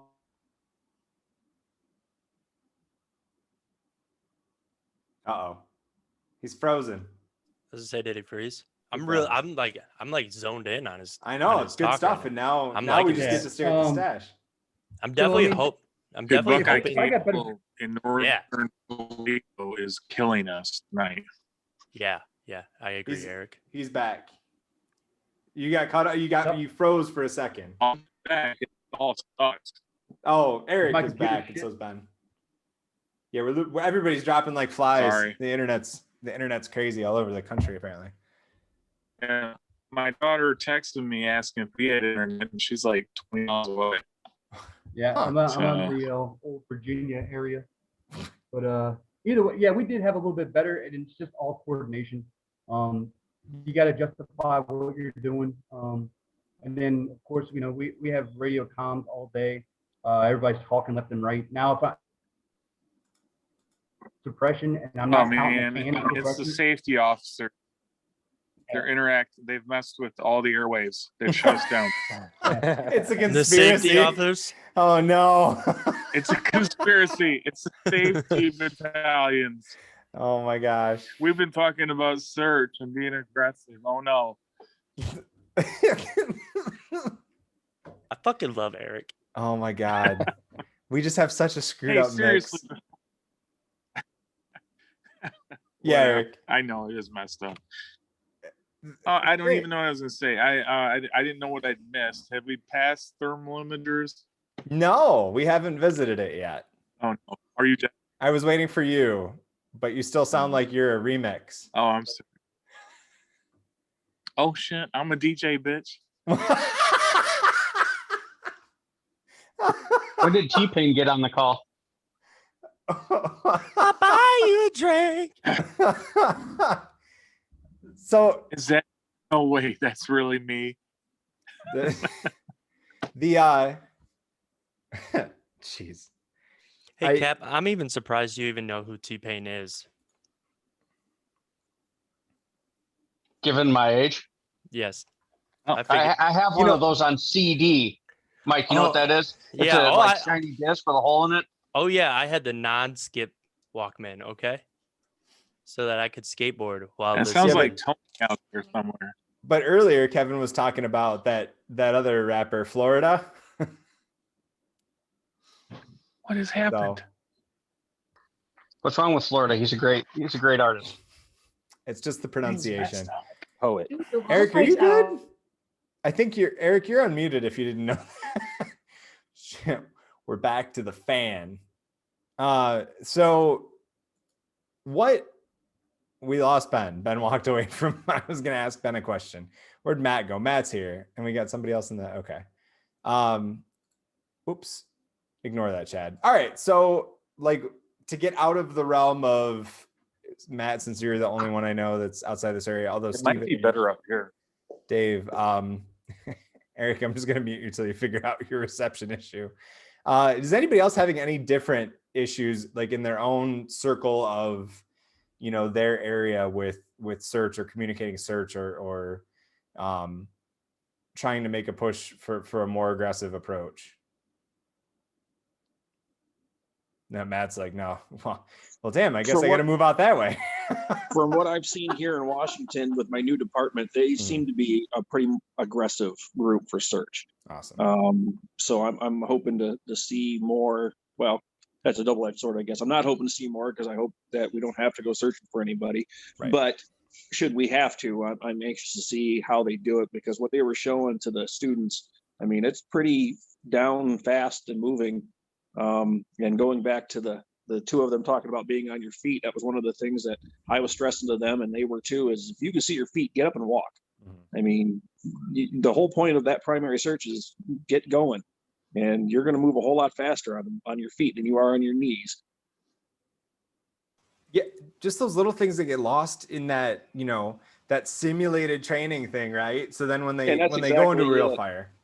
Yeah, well, and that's just it. For so long, because of training and the cost of fake smoke and all that stuff, you were told you have to. It's the same as they used to take our flashlights away from us when we first started, because you need to be able to do this without a flashlight. Well, then the first time you go to do the real thing, you don't have your flashlight with you, and they're like, "Well, where's your flashlight?" Well, I'm not allowed to have it. No, that's a training thing. I 100% agree with that. I have become totally against not, this whole don't use a flashlight, stuff like that. Use whatever, and that's what I'm hoping with our training. Like whatever you bring and whatever tools we have, use it. Yeah. Now, because I hear an embarrassing story about my first fire and flashlights. I think in hindsight, I think it was because of that mentality, right? And I don't explicitly recall being told not to use my flashlight, but with as much as we've talked about it in the last few weeks, I could see it being something that happened. So I had a helmet light. I don't have a helmet light anymore because I don't like that positioning. I have a box light, or on my chest strap, but I had a helmet light, and I'm going into this house as a 36-hour firefighter, basement fire, worst search actually. Going up to Division 2, and we're going up the stairs, and they're, up landing 180 stairs. And I keep looking over. I'm like, oh, there's a window. Oh, there's a window. And then I go to touch. I'm like, that's not a window. That's a wall. It was the flashlight reflecting off the wall. And it was just the first time I had my flashlight on that I can remember that it made sense that I saw this light coming at me and I didn't realize it was a reflection. And I can't help but wonder if that's because of those kind of drills where it's like, then you get that first real experience. And thankfully it wasn't bad conditions where I'm trying to figure out what the hell's going on top of the other stress. This was a pretty low stress search. Yeah. And you're exactly right. I mean, my first 36-hour class, when I got to the door, they're like, okay, we're going to send you into search. Now give us your flashlight. I had to give it to the instructor. I mean, but again, we're going way back to how it was, and things have changed since then. But those are things that we're gradually getting away from, which I'm glad to hear, because we're not doing the students any service teaching them these things. Another one that bugs me, it's completely different than search, is when they would go into an actual live fire training and they squirt the fire 3 times, but they don't actually put it out. And so then now you're teaching these students to go in and don't put the fire out, but you're here to put the fire out. Yeah. Yep. And it still happens. Even though we've talked about it, it's still happening. And it's like, why are we still doing this? Yeah, because we want to keep the fire going so that way we can train more people, but we're doing the disservice by not training them to put the fire out correctly. And then people are dying on nozzles. Yep. And it's like, or they're getting burned, or one of my pet peeves, I have many. That's why Kevin's picture is a soapbox. One of my pet peeves is on the radio, people saying, oh, we have zero visibility. Okie dokie. Zero. Shut the. Mike, you're lucky I love you. That's another one. People. That's back in the house. We won't. You know what? That one, not as much. But the stuff that's going to sound really stupid when you're on like a fatal fire and the media pulls your tape and you sound like you don't give a shit about the citizens there. That's the stuff that bugs me. That's not something that has happened yet, but there's certain people who like to sound like idiots on the radio. Yeah. Myself included sometimes. Usually mine's unintentional. Anyway, so one of my dispatch, I love them. It doesn't shock me. One of my pet peeves is that zero visibility thing, because you should only be reporting, in my mind, conditions that are abnormal, right? And if you're going to a burning house, you're gonna have zero visibility more than likely, unless it's an attic fire and you get great visibility all the way upstairs or whatever. But like if you're saying that and then you say it's hot, I'm immediately thinking to tell you, if I'm command or I'm safety, open the line, flow water, and back into a defendable spot. I shouldn't have to tell you that, but now my mentality is your brain's not working anymore because you haven't already done that. Either the training has limited you from doing that, or the conditions are so bad your brain is going into panic mode. So if I hear zero visibility, I'm thinking, okay, roll down the stairs. And I'm probably going to tell you that if you're on Division 2. Eric just pops up and he has his hood up and he looks so, I don't know what's happening. And you know, even just simple stuff like that, that's like, what are we reporting? Zero visibility and it's hot. Yeah, you're in a burning house. What did you expect? But on the flip side, what are we giving them in training? So how can I be pissed when we're putting them in training and it's not hot and it's not smoky? Right, it's a propane fire, and they start putting the proper method on it, and they let go of the button, and the fire goes out. It's done. Yep. Yeah, and then they go into and that's, you know, that zero visibility thing. That screams to me they didn't have good training. And maybe that's a stupid thing to blanket apply to that, but that to me sounds like a training failure. Well, and I'm in favor of the propane training thing because it's good to get them in there and they get the basics of what they're supposed to do. Yes. It gets them a little heat. As an instructor, I can safely see my crew and make sure they're doing it properly. But then they still need to be able to get into that fire at least one time where it is no visibility, it is hot, there is confusion, but you're still got some control over what they're doing. You don't want their first fire to be the no visibility, it's hot, I don't know what they're doing. And they're with another guy who's no visibility, it's hot, he has no idea what he's doing. Oh, great. And again, the pros and cons, right? And if we're using it to stair step up, absolutely. And I would say, especially with we don't have, where I'm teaching, we don't have the access to the propane stuff. So we do just put them straight into a Class A burn with, you know, a fire behavior observational burn sort of situation first. But, you know, go from that propane burn to then smoke it up somehow, even if it's just a burn barrel outside, you know, piped in to simulate, hey, here's what that smoke layer is going to look like. It's not going to be as hot. It's not going to be, you know, perfectly simulated, but at least you're going to have smoke. So now you can get low and check for a victim or live fire layout and get those other, you know, your building blocks, right? And so, yeah, I mean, for the sake of quick, repetitive, especially if it's like a 4-hour, you know, fire 1 or fire 2 class night where you want to get everybody through and get them the chance to go through those motions. Absolutely. That'd be way easier than trying to light a burn building and then spending another 2 hours cleaning it up, you know, and then get to the point where you give them the full experience. Right. But how many people are just stopping at the propane thing? A lot. And not explaining the differences and not giving them the real heads up. And that's a conversation I just had with an instructor about the 36-hour class where he, you know, he's, I won't name names, but he's retired and I love him to death. So some of you know who I'm talking about. And he doesn't want to teach 36 because he's like, we're just going to get people killed. Like we're just putting them in a bad situation. And I'm like, I get that. But also I'll play devil's advocate. Would you rather be the one who teaches it to tell them, hey, we're just giving you this much. You need to keep going. You need to keep going. You need to be thinking of this, this, and this. This is barely a certification. Would you rather make sure somebody's giving them the reality or pass on it because you're worried of the result when that next person may not give them that reality and may give them that false sense of security that a propane burn gives them? And it sucks because then then you get into the, well, do I need to be teaching all the classes? I'm not going to have any time. And that's where I think as the fire service, we need to do a better job of making sure everyone has the same perspective to an extent. Everyone understands that propane burns are not going to be realistic. And everyone understands ways you can make propane burns more realistic by just adding a couple more elements and make them, you know, something that adds value as you increase the stressors. And it's such an overwhelming thing to try and figure out how you change that discussion or change that mentality. And unless you're standing over every other instructor's shoulder going, hey, you should probably say this, it's all corrective action, which is scary as shit in a job where if you don't have a chance to correct it, what can happen in the meantime?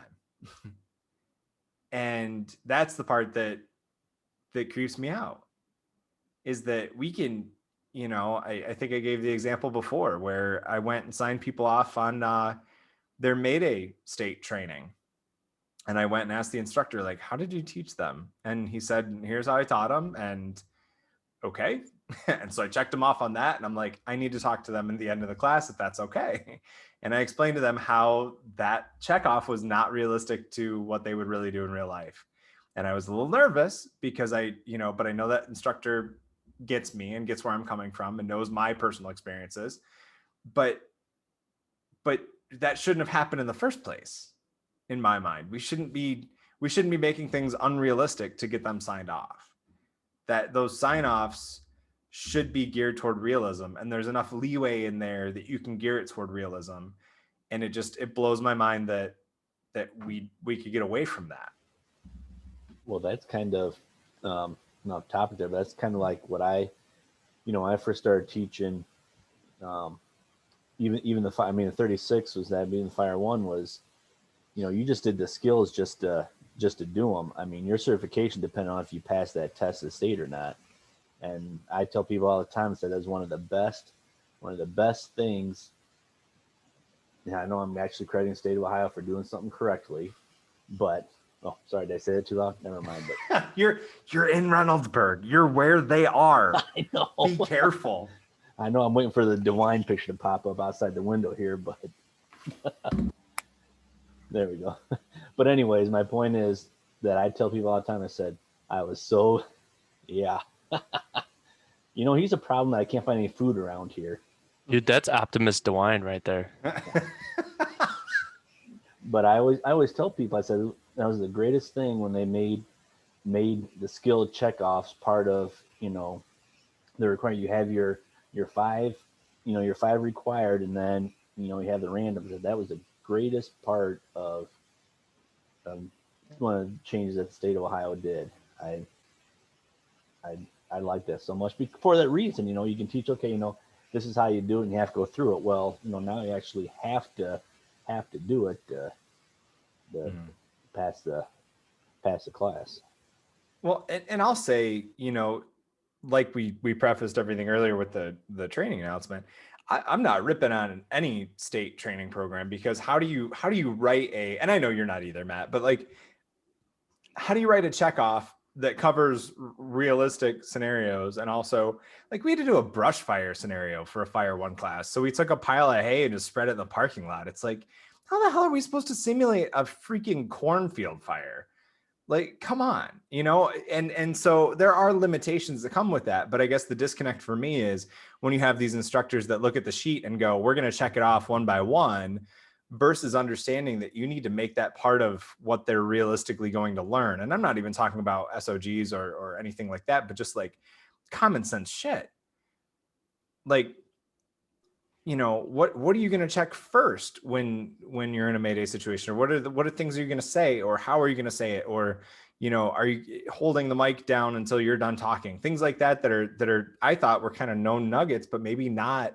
And maybe that's where we need to have those discussions more. And maybe that was enough in that conversation with that instructor's class that might've changed things. But it just, I know we're not going to have, not everybody's at the same level. And I'm not saying I'm at the top. I'm probably somewhere low middle, really selling my company here. I'm probably low middle, right? I'm not an expert on freaking everything, but all together, when we do stuff like this, we can all learn from each other and then adjust, right?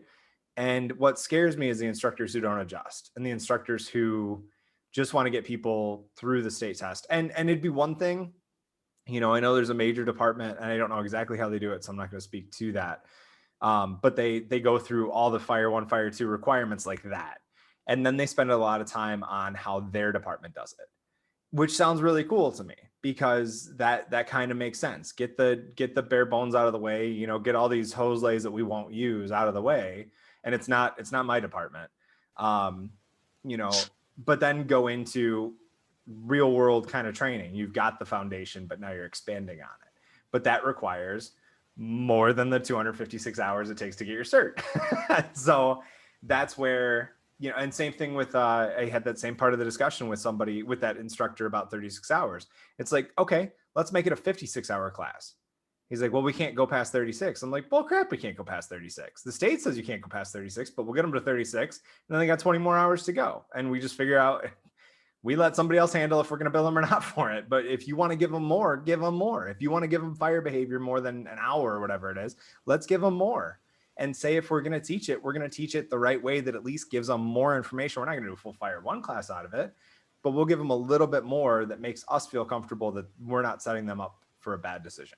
You know, Barrett, like, and that kind of goes on, like you and I have talked a couple times about, you know, people, when I do class and I line up other instructors and all that, sometimes, you know, some instructors like, well, what are you doing here? You know, I'm teaching this. And I said, I know you are. I said, I'm just there because I love to learn from other instructors, you know, that whole, you know, how are you teaching this? You know, what, maybe something I can pick up from, and that's kind of, I mean, I know everybody's time is limited and all that, but, you know, that's kind of something I wish a lot of instructors would do, is just kind of, you know, just go sit, listen to other people, see how they do stuff, and, you know, pick something up to take to maybe make yourself better to that next class that you're doing. Well, I think Barrett, that. Go ahead, Kevin. I just want to tag on one thing that you said, where you know, I figured this stuff was kind of common sense stuff, but you got to remember, from your perspective, you're looking at, you have an experienced background, and you're looking at, it would be common sense for me. When you got fresh people coming in, they're not going to have that. And that's one of the mistakes when I took over in the training officer position, was assuming everybody would understand how to start an engine on something, you know, how to run a saw, that kind of stuff. And that it was unbelievable to me, like just assumed training is what I like to call it. Like, I assumed they knew how to do it. So we went back to basics. One of my drills, one of the nights was simple. We're going to get out every freaking motor or engine operated tool we have, and we're going to go over how to start and operate the damn thing. So I don't get that question when we get on scene of, well, how do you start this? Does this have a choke? What kind of fuel does this take? Because those were all assumptions on my part that it was common sense and common knowledge for everybody. But I'd already been doing this for over 10 years. You know, I've dealt with that. I've done, you know, I actually mow the lawn. I don't hire people to do it. So I actually have to keep the damn mower. Watch it. I mean, I don't have a lawn now, but Yoder. Yeah, you totally hired people. I was never home, and oh my gosh, I that's got my one of the little pushy ones. Dude, that's fun. my favorite thing to do. Come home from work, fire up the lawnmower, go out, cut grass. I'm such a dad. Wow, you are. I'm so glad I touched on something to pick on Barrett about and didn't even know without even knowing. Oh my god! And I had somebody plow my driveway too. It was really embarrassing. I hated being a homeowner. I love. How'd you pay him though? Was there plowing both ways? Yes. Mike answered for me. So we got people losing. Yeah, grinder, buddy. So, but you're absolutely right, and that's honestly one of the reasons I only like pick and choose what I do in like Fire 1 and Fire 2 classes and don't teach my own Fire 1 and Fire 2 is I don't think I can turn off some of that advanced level stuff sometimes. Like I want to give them so much more than I realistically should. But I think Barrett, I think it's up to the student too, to, you know, even after class, to seek out more too, you know, as much as instructors like most can. of us did. Yeah, I think that's a big thing I've seen. For example, I have a guy that I work with. He's a 36-hour, and I told him this training was coming, and I was like, dude, you should do it. You should totally do it. And his words were, well, I only have a 36-hour card, and I was never really taught that, so why would I go to that? I'm like, for that reason, you know, to learn more. So there's a big, I've noticed just with a lot of newer people coming in that they really don't have that idea of, oh, I need to go out and, you know, not just my department training, but go other places. Yeah. You know, seek out that training. And I think that's something that needs to be pushed in school a little more too, is like when, you know, like you said, when you're done with all this, you guys need to keep going. I mean, honestly, if we didn't seek out more knowledge and more training and other ways to do it, we'd still be, all growing beards, soaking them down real quick, throwing it in our mouths and running into the fire, And then coming out and going, yeah. I mean, I wouldn't have a beard because I can't grow one, but And we wouldn't be discussing Euro helmets. right. Yeah. I mean, first off, that's well, it's probably not the all only, bad then. yeah, it's not Sorry, all bad. Chad. Those can stay over in Europe where they belong. Because again, we won our independence. I don't know why we're trying to be like them. Because they're cool looking. Come on. They're not cool looking. We're gonna go this way. We're gonna go this way. But no, I think that's something as instructors they really need to push that. Like, hey, go find more training. Otherwise, you're just gonna be stuck in this black hole of this is all I know. Even just like EMS, you go on to find you're continuing to train, but you gotta keep going to find more ways of being better at what you do. And I think that's where, we talked before this even happened, this incident, where you lost your friend, that one of the things we were looking at doing was like a search clinic, like doing like a lacrosse clinic, but with search, where it's like, you spend a couple weeks coming to classes and we give you something, I still hate saying like a different level, but really a different level, right? Beyond that Fire 1, Fire 2 stuff. And I hesitated because now that we've announced our event, I'm scrolling through all the pages I follow on Facebook, and it's like, God, there's a lot of people out there doing it. But then I got to remember, there's limited seats in those. There's limited places people are going to go and take those. Like, I don't care if people take our class or if they take, BG Fire School, or if they go to, like, I've gone to Florida and taken training to visit Schwalbe, like, and for some reason I always do vacation training. So, cause I'm a nerd probably, but I don't care where you go to take it, as long as you're doing it. Like, it doesn't have to be with us, but just to have more opportunities out there for people to take it. And the price points are all different, and the instructors all have different perspectives, and you're always going to get something from just going, even if it's something, I've taken classes multiple times and my notes are different every time. And plus it all looks good on a resume. Wink, wink, wink, nudge, nudge, nudge. Stop sucking up. And who puts every class they go to on a resume? I put all my certs on. Oh, okay, there you go. Yeah. When you went to Florida for training, was that space camp? No, that was Alabama. Oh, okay. That was, that's Huntsville. They wouldn't let you in the Cape. I understand. No, they wouldn't, because I was wearing a cape because I thought it was pretty cool. And an armadillo helmet. Yes. Chad's gonna get triggered again. So one of the things that came up, and Eric, are you still there with good internet before I toss it to you? Chad's gonna say something. Drum roll. Chad. I was gonna say one red Euro helmet for sale, $500. You're already selling it? I'm gonna get At heat. full price even. I'm gonna see if I can post the picture. Chad, you knew you were gonna get heat for it when you bought it. Yeah, I know. I mean, props to him for at least trying it though. Hey, Yeah, Chad, I'm with you, you- okay? I'm with I you, give you Chad. credit for being like, you know what? Fuck you guys, I'm buying this. At the end of the day, I still know my balls are bigger than yours. Oh, you're right. Yeah, you might want to get that checked out though.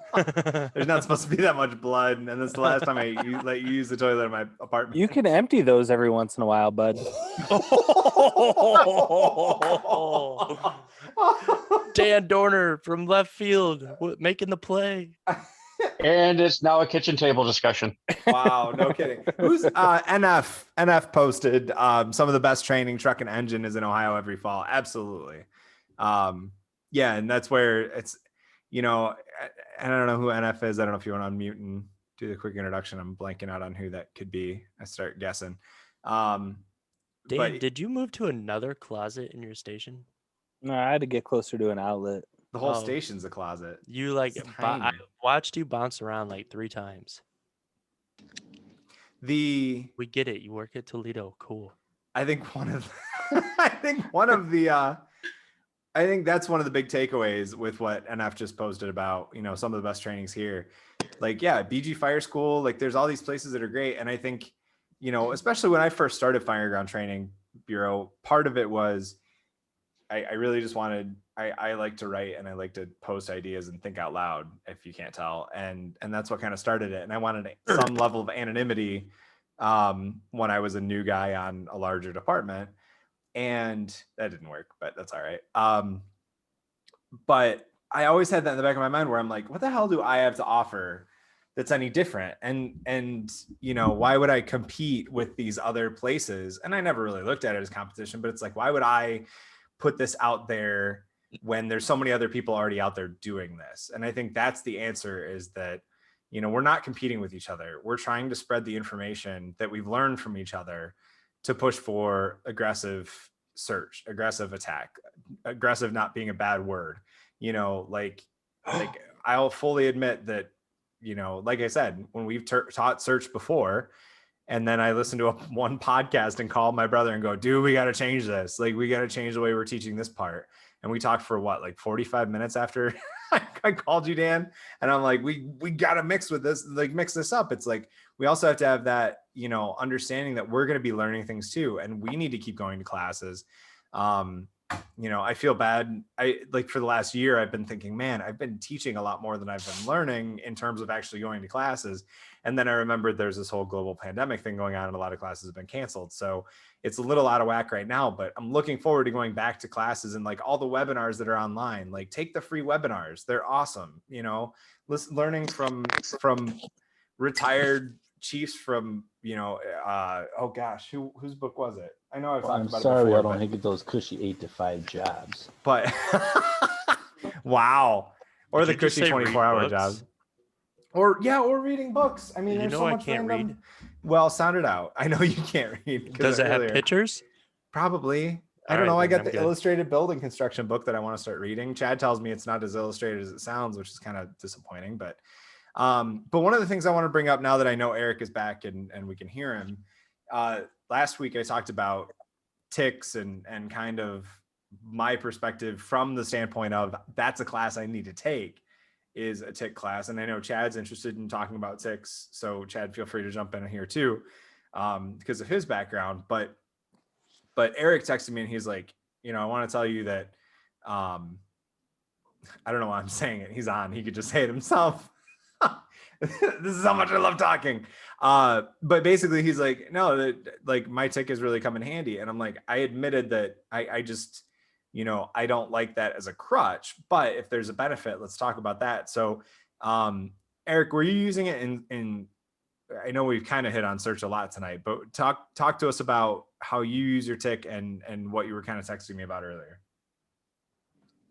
I have primarily in my career been on the nozzle or attack. I don't have a lot of search assignment experience, but when we first got the ticks in Toledo, they, as they do it, they proceduralize everything. You will have your tick on yourself as you enter the structure. That crap, But so initially we were like not really receptive to it because we're being told to do something new. But it came down to this is just one like little experience, but it's really important here to understand this because it's something that it came from not numbers like the temperature, because everyone focuses on that temperature that gives you that little target, and then you aim it and it says, oh, it's 200 degrees or whatnot. That's a bunch of BS, right? I mean, because there's a lot of things there that could be working against that number. Picture frames, windows, solid pieces of metal, and non-calibrated ticks will give you false temperature readings. So this is not what the tick's for, in my opinion, but it's just real world experience from this, because I've used it in probably 80 or 90 structure fires now. What I found it best for was to aim it at the ceiling, and specifically in structures where we're having a hard time finding the seat of the fire, or it's been extended time, is when I aim that tick at the ceiling, what it does is it gives me, and this is something I know it sounds crazy as hell, but it it showed the heat waves because it's it's detecting heat technically. So we were looking at the heat waves that it was showing us in the screen because these are decent sized ticks, and the heat waves were coming towards us. So we knew that if we go against the heat waves, it'll lead us towards the fire because the fire is producing those waves and pushing out towards something. And obviously it's this flow path crap. But so we learned to turn our tick towards the ceiling if we were struggling, like I said, look where these heat waves are, and then follow them, basically go against the wave. And literally 99% of the time, as soon as and this is pitch black conditions, let's say, we turn a corner, bam, after following the waves, there is a active fire. So what I learned is, that's the best way I've learned to use the tick, not the way technically Toledo Fire is telling me to, as I do my 360, I tick the house from the basement to the attic. I don't really know. I'll be honest with you. I don't know what that's telling me because it's not telling me a damn thing personally inside. It's more of a procedural thing. Okay, yes, I checked that box for you, Toledo Fire. But as I've entered the structure now, like I said, and this is really deep-seated fires, like fires that we haven't found. Okay, it's not like your typical room and contents fire. It's a fire you're struggling to find. So the neat thing about that also, I know this is on top of that, is the first time I found it was it was a stove or a refrigerator on fire, I believe, in the kitchen, and we're in a living room. We can't see it. We're only 10 feet away. We have no idea where we're going, but there was just this limited little, it looked like, if you're on the beach and just the waves coming in, just real peaceful. It wasn't aggressive at all. But the second time I found it, it was a really aggressive wave. It was like let's say a tsunami wave coming towards shore where it's nonstop, wave after wave after wave after wave. But also you could feel that too, because it was truly a heat wave coming towards you. But that, once again, from experience, taught me that if I go against that wave, we're heading towards the fire. And obviously, once we find a fire, we can put it out. So that's my tick thought. Now, I get it. Everyone's got some hitches with them, but I really do believe in that heat wave visual that you can get from it. That's all I got. Sorry. No, that's awesome. I love how many people apologize after they contribute something awesome. But that's why I explicitly said last week that I don't know enough about them to make a decision. I just don't like the people that rely on them like it's something we absolutely have to 100% have when we have so many other ways to go back to. But yeah, if you've got a way that works and that's worth sharing like that, that's great. Like that's the kind of discussion we should have. And like, I'm not going to get upset by that because that's the whole point, is that I want to learn the stuff that I don't have the opportunity to do myself or to see myself. And that's, the fact that you figured out that way to use it is neat. And Chad, I see you shaking your head. Anything you want to add to what Eric said, since that's kind of your wheelhouse? Not really from there. Mostly where I've used them is working in the solar industry, doing thermal photography. For that instance is looking for hot spots and stuff like that, where I knew, and actually I fell down a rabbit hole before I went to bed yesterday and was searching uses and classes on and I found some instructor on Facebook that is, I think, the only one that's certified as like a level 1 IR user for FLIR, and was looking at his classes and his Facebook page, and he's got like one video I popped up on was he located the staircase from outside the house with a tick. How? This is the heat signature on the side of it. I'll find the video and post it in the chat here. Isn't it possible just from the doorway? Usually, I'd say 90% of the time they'll dictate a stairway though. Yeah, right, you're saying, Chad, from the outside of the building, like without not peeking in the front door. No, Yep. it's just No, undoubtedly, yeah. This, usually know where the staircase is based on building construction, but this was just an interesting case to me for finding something through a wall in looks like a newer built house. Sorry, I'm rambling now. No, you're good. I was just. He apologized too. Was that Lord? Yes. I figured. I like how everybody just immediately like, oh, somebody's talking shit. It's Lord. Andy Starnes is his name. Oh yeah, yeah. I've heard of him for sure. It looks like they also do that firebox training too. Okay. Yep. Oh. And that's the stuff that it's like. I want to get in one of those classes to understand what I don't know, because right now I don't know a lot about sex. I don't. So then get in the class, Barrett. Shut up, Mike. Why are you always eating? We're doing a thing where we talk. Can you stop for 2 hours? I'm a growing boy. Out.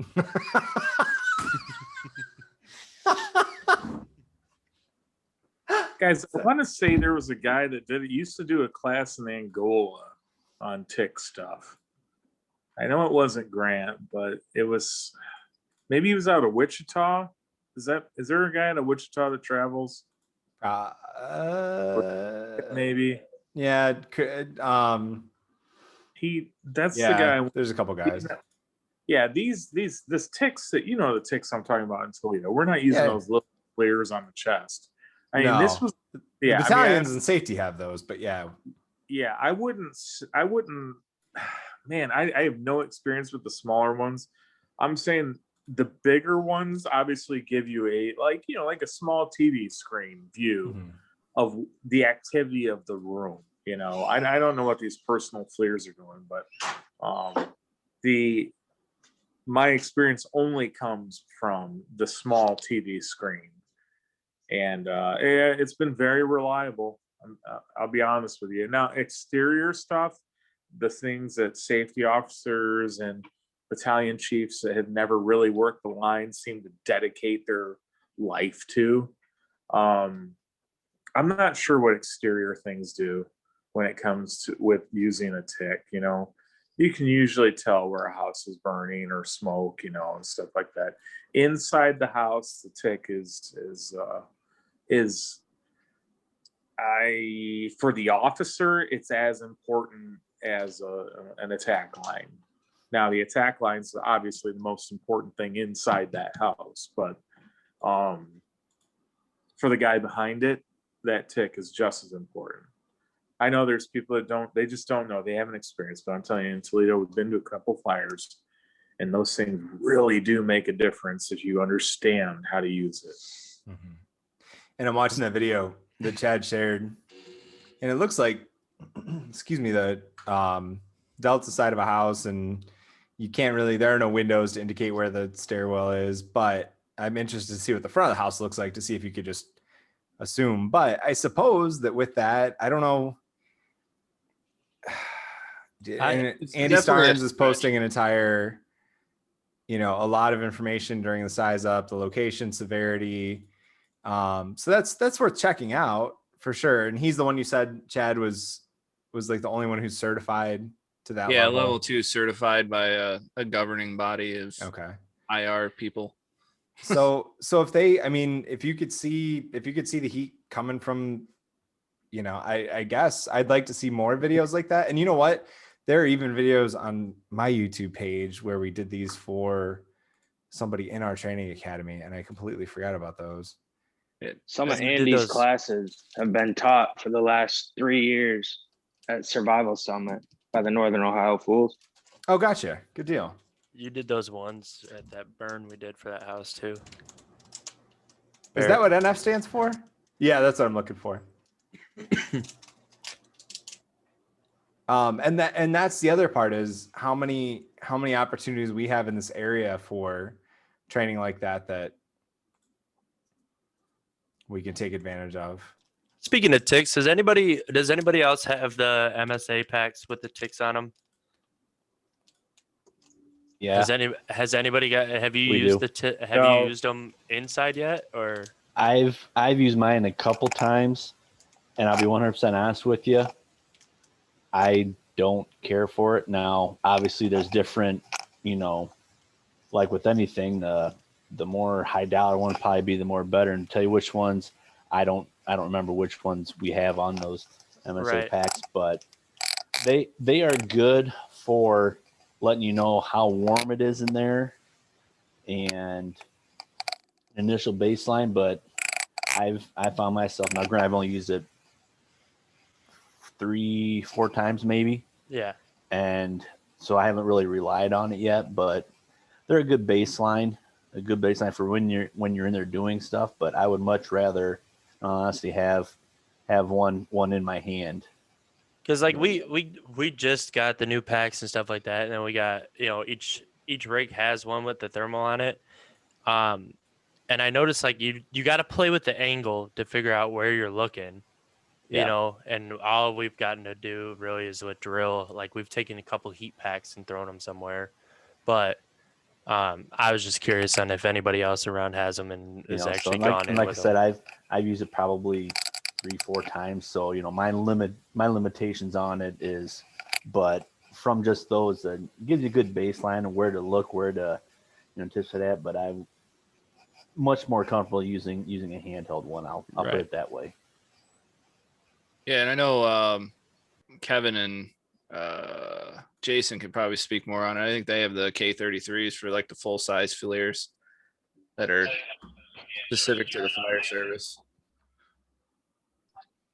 We have one K33. The other one's a different FLIR model. The biggest difference being it doesn't have the recording capabilities. Gotcha. That we don't use on the K33 to begin with. Yeah, I think we got a K65, don't we, Kevin? That records. That might be the one. Maybe it's the K33 is the one that doesn't record, and the K65 is the other one. But the one that records, I mean, the biggest difference we found between the two is the one records, but otherwise the features are pretty much the same, but it was significantly different pricing. Gotcha. And the other thing I looked at is getting one of those Seek units, and somebody had them a while back, half off. I almost pulled the trigger, but I bought a stupid helmet instead. Hey, back to you did. Back to those personal tick things for the pack. I will say this, and obviously a salesman is a salesman, especially in this industry. But I deal with one that I pretty much square. He's more out to make sure we are happy with the stuff, what we want versus trying to make that sale. And that's why you look kind of like the ones that have been in business for a while doing it. But I was talking to him, this is probably a couple weeks ago, and our department up in Fayette, some people, and we made a wish list of stuff that we'd like to see eventually. And one of those things was, the personal ticks for on the packs. And so I called him to just kind of get a price, know what we're looking at, and we talked about it a little bit. And he said, Matt, he goes, I'll be 100% honest with you. With those things, you get what you pay for. And he goes, they were a neat gimmick 4 or 5 years ago. He says, but now I hardly have any demand for selling them to departments. So, take that for what it's worth. But he still quoted me like a $1,300 one. So, I don't know if that matters anything or not, but just my 3 cents, because I hate 2 cents. Why do you hate 2 cents? Because everybody says that, so I got to one up everybody and go 3 cents. Because that means you're 98 cents away from a McChicken, Barrett. That makes sense. So NF asked in the chat if I assume he's talking about Jake Hoffman. If Hoffman teaches tick classes, I think Squad 5 does. I just found NOVFA, which is canceled this year. I think that was Jordan Hemker too, Western Buckeye training. See, we're not afraid to plug people nearby. It's all about learning. So he's got a tick class. And then it looked like there's a portion of another class. Yeah, part of their Back to Basics rescue, maybe.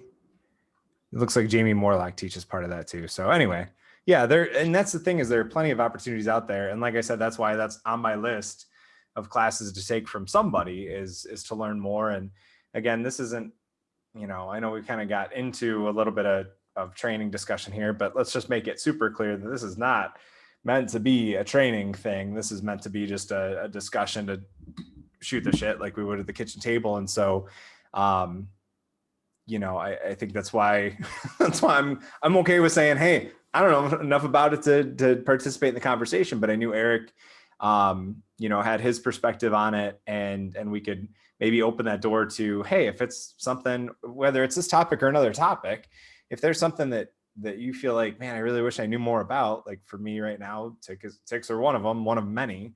Building construction is another one that I know, especially looking at like Lex Shady stuff, that I'm like, I need to get more into that, more understanding of that, because going back to what Kevin was talking about earlier, I think as we progress through the fire service, that our level changes, right? So we're getting more advanced, but that means that the next thing we have to learn is more advanced. So for me, before it was how to start small engines, because I wasn't that kid growing up. I didn't do that stuff. I could start the lawnmower, but that was pretty much it. I wasn't using chainsaws. I wasn't, I was in the suburbs. If we had a chainsaw, it was a prop for a Halloween costume. And now that I'm progressing in my time in the fire service, thanks, Dan. And it wasn't my Halloween costume, it was somebody else's, and I was scared shitless and probably crying, because that was the majority of my childhood.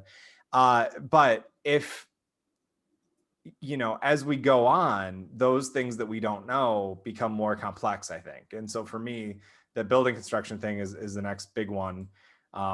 Ticks and different tools and things like that. And then just reiterating the basics at the same time, and I think that's the stuff that I think most of us here, or all of us here, are here because we're just looking for, more of an opportunity to talk and learn from each other. But then that all factors into learning more about the fire service in general. And so when you get the people that complain about being too into the job, it's like, wait a second, but like there's so much out there.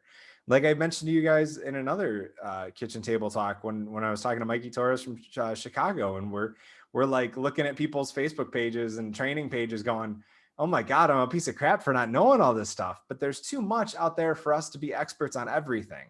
We can only be experts in certain things, maybe one or two niche areas at a time. And the rest, we have to rely on other people who are really into that stuff.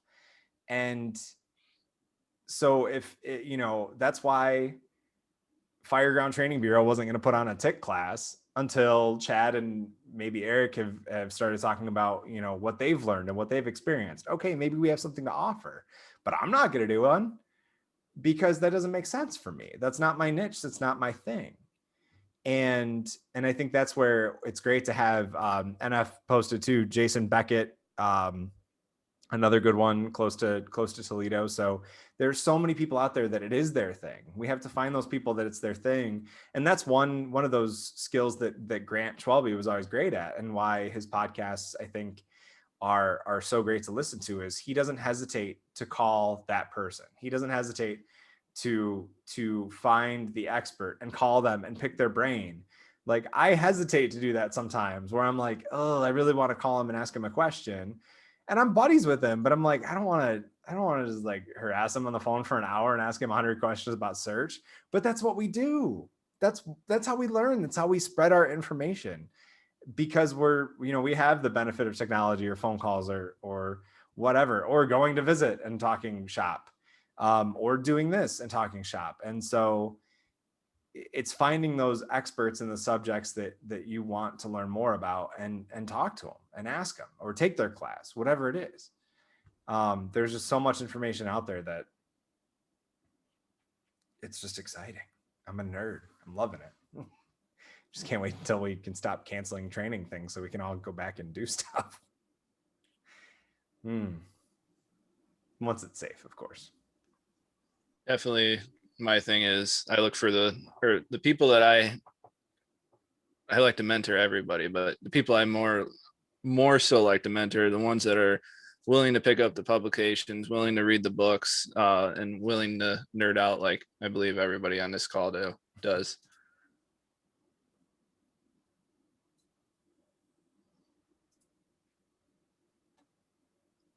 Kevin, do you still have your information on mechanical versus wooden pencils? I believe it's still. I still have it in the text message I sent you. Yeah, that's what I figured. It was one of the things I promised we talked about tonight. Did he do research on it? Yeah, I did. After watching last week's YouTube video, so I could catch back up, and everybody was questioning the Euro helmet and the studies and stuff. I actually did find a website that published that mechanical pencils are safer to use because they don't have the sharp points that a wooden sharpened pencil would have. I love how petty you are. You damn right I am. He said, you know what? Fuck all of you. I'm going to do the research on mechanical versus regular pencil. And he sent it to me and made it clear. More so or that's less why what I was getting at was there seemed to be as many studies about a mechanical pencil versus a wooden pencil as there was about Euro helmets versus US helmets. The only thing I didn't find was they didn't have listed on there what the rectal temperature of the person using the pencil was, whether it was mechanical. And yet that's information we have about Euro helmets. How great is that? Yeah, could you imagine imagine being at that training like, all right, bend over. What? Excuse me?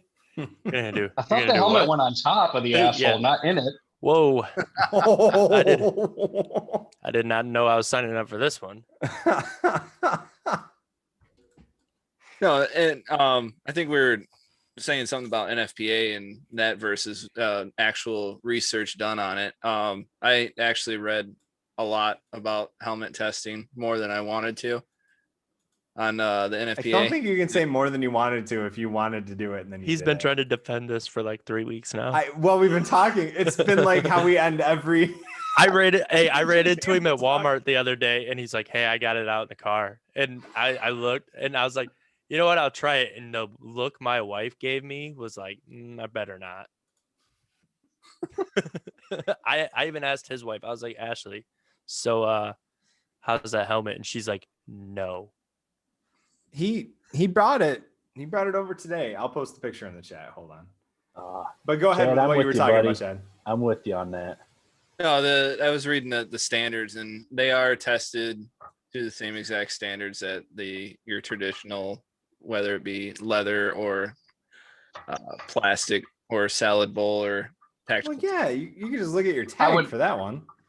I would hope they're tested to the same standard to say that it meets it, but everybody's big argument's been that they're better. Right. I'm sure they're better, but you know what? Half our job is looking cool. Okay. We're back. More than half. Mike, you got into it for the t-shirt. Come on. I got into it to make a calendar one day. Okay. That's You're what failing. I'm trying. I'm failing. TikTok. Yeah, I'm failing miserably. And yeah, horribly. But was there anything on the this side? whole Well, Tony's not becoming here a this dad time. thing is really put a damper on becoming Mr. April. Got that full dad bod in effect. What's that? Was there anything on the side pieces? That was the thing we were talking about. Because obviously, like the rest of the standard, that makes sense. I fell asleep at that point, but no, I'll agree with everybody else here that to honestly say it is a better or safer helmet, there needs to be unbiased studies done on it.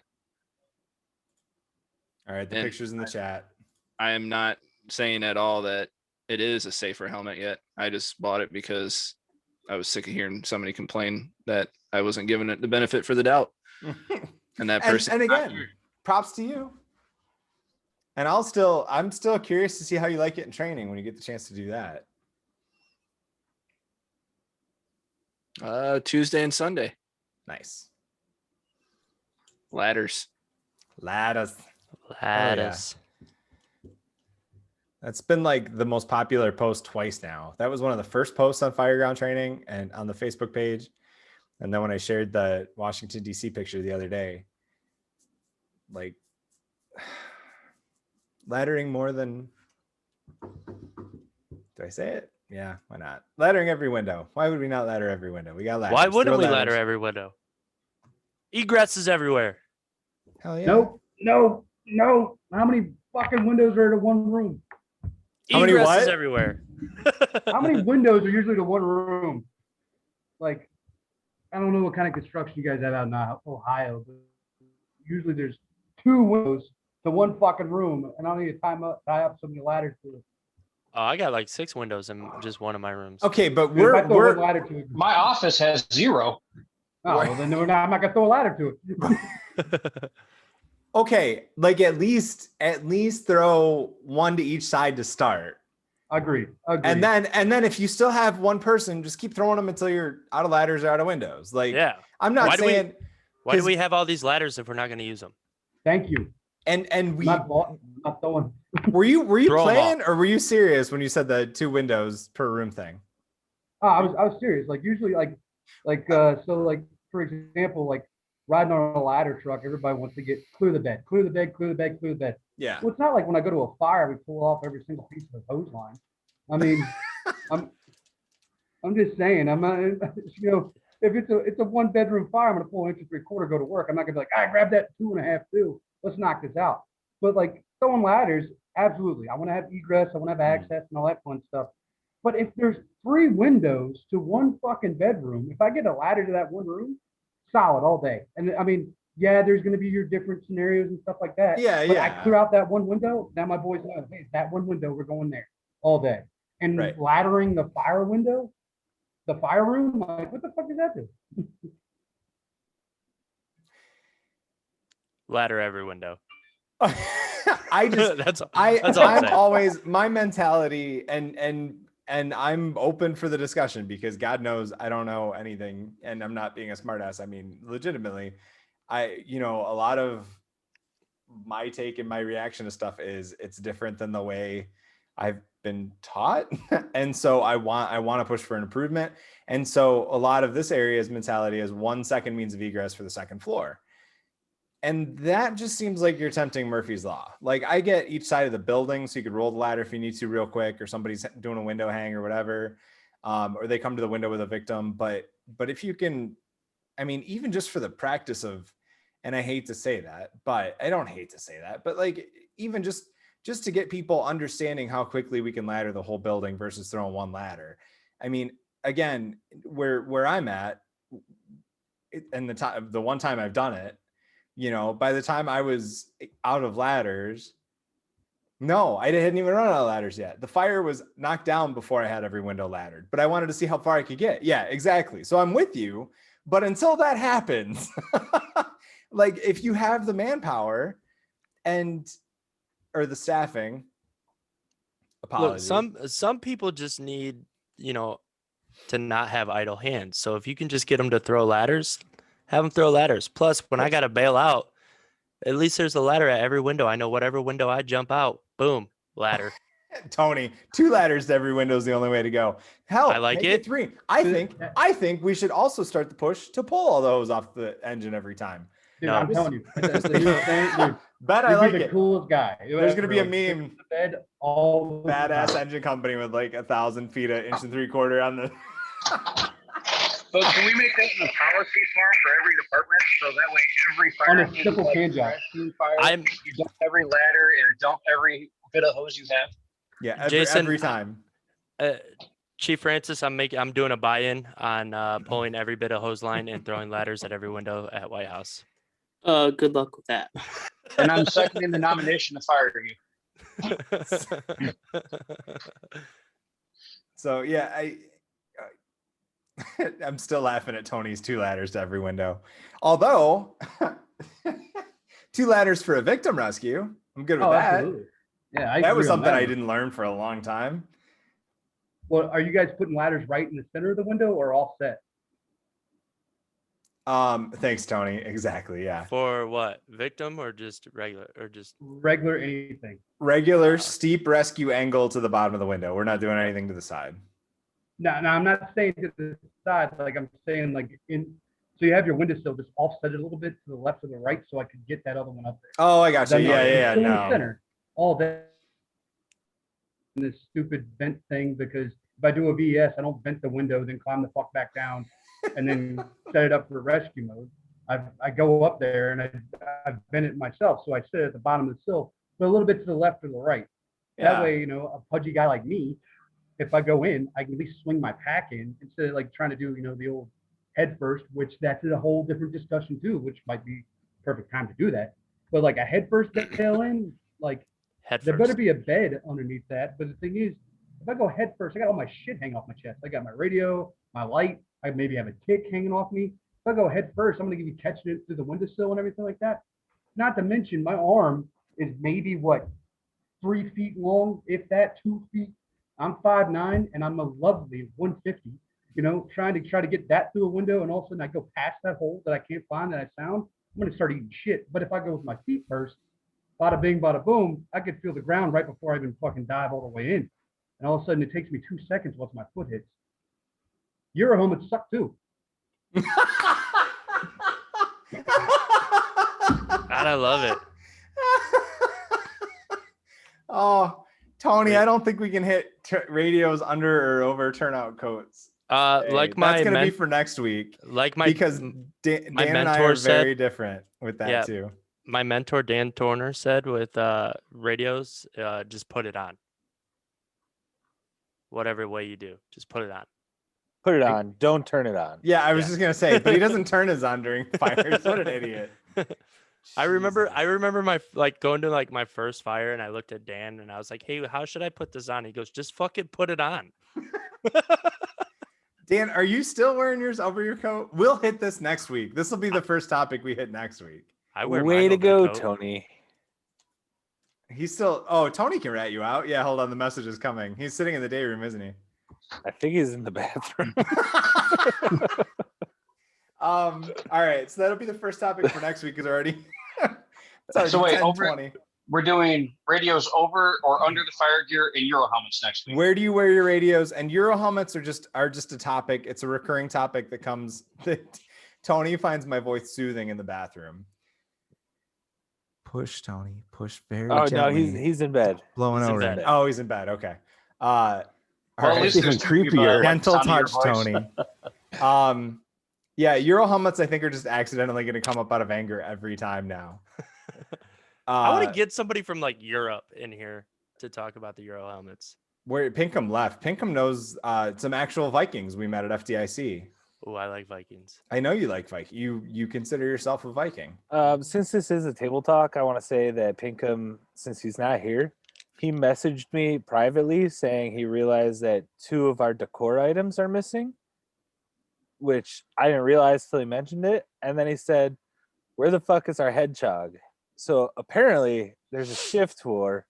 There's a fucking hedgehog sitting right up over there. There's a hedgehog? Yeah. What are you guys doing? Stealing stuff between stations? I guess 18s versus 23s. Let's go. We got to go get some fuel there in a little bit, so we might as well take some more shit. Jeez. Oh my God. What? I mean, we got some other people popping on. Let's just keep rolling. Why not? Heck yeah. Keep rolling. All right. So radios, outside or inside? Oh, you guys want to do another poll? That's fancy. I like keeping them on the inside of the truck because then they don't get damaged or lost. Oh my God, old school. Just yell. Just yell really loud. Just a real bugle.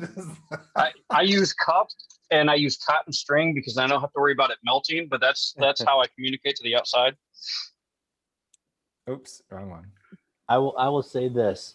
I put my radio in my pocket on the coat with a little clip on there, but I do that now only because I've been doing it forever and a day, and now with our MSA packs, I have the Bluetooth capability and all that, and we have the radios in each of the rigs that are synced up right to the pack. So when you put that pack on, you grab that radio and it makes it kind of nice. But Tony said you should keep it on scan. I agree.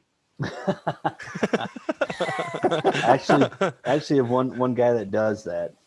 He actually does do that, and it gets annoying as all get out when you're inside the structure. But I know people that do wear them inside their gear, and I've heard stuff about it. He said, well, it's one less thing you got to worry about hanging you up on something. But I guess for me, I just like to, not that I ever use a radio because I don't like to be on the radio, but I just like having it there and I know what's there. So that's me. I go strap over the coat. I can't vote. I just realized that. That's kind of disappointing. Yeah, neither can I. Because you made me a co-host. Sorry. Why would you do that? Wear mine in my strap. And then we've got, I don't know if you guys hear them, we got Harris radios, which if you guys ever hear anybody get them, they're garbage radios. I've heard that. They're just The military Kevin just got so mad. God, they're such horrible radios. And the thing is, they get bumped so easy. And then, you know, being a wider guy, I can't get to my strap as well. And this motherfucking light sensor as I fucking sit in a firehouse. So anyways, I keep it in my pocket.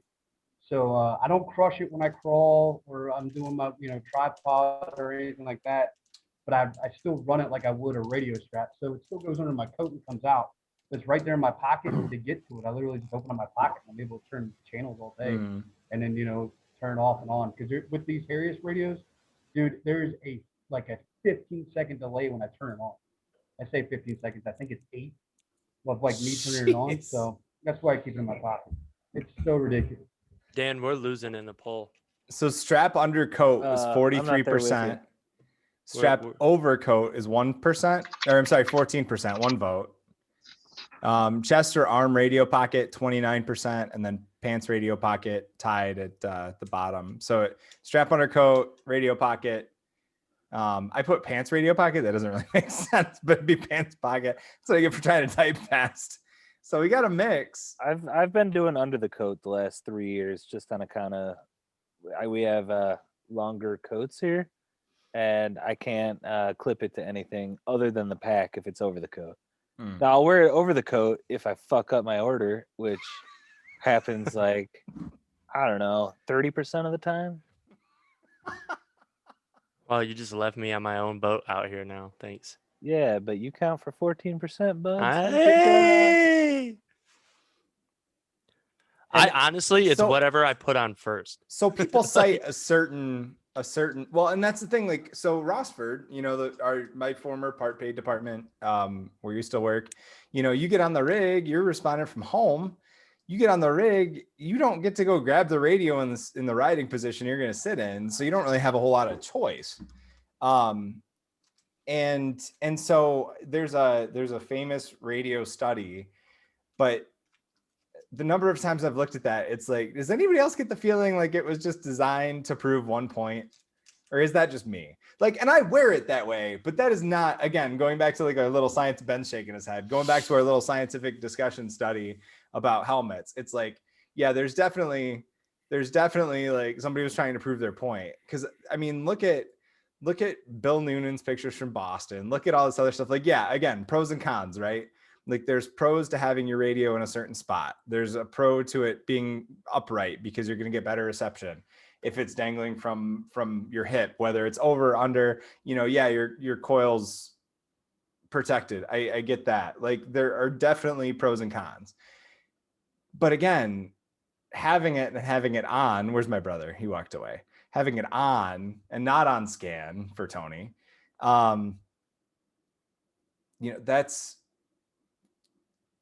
and knowing how to adjust it if something does happen where your mic gets locked open or whatever. You know, I'm not one of those people that, like, and we all teach this way as part of our group, is that we're not going to tell you have to do it a certain way, because everybody has a different reason and different pros and cons that they weigh out.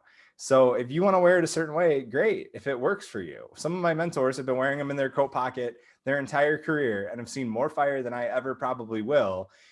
And they've been fine. And so, you know, I think it's such a goofy thing to get hung up on when we have so many like bigger fish to fry in the fire service.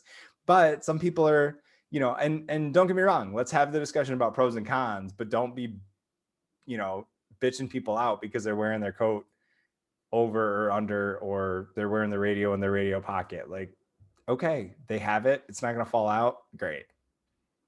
Am I crazy for thinking that? Should I be angrier at people that do it differently than me? I personally think outside the coat, you're going to more likely get a hot mic. So, I mean, that's more when you get the real interesting stuff come over the radio. I hate hot mics. Right, Chad? I hold the record out at Providence for, I think, F-bombs over the radio by accident. Mine was on a radio strap underneath a rope harness that my F-bombs made it.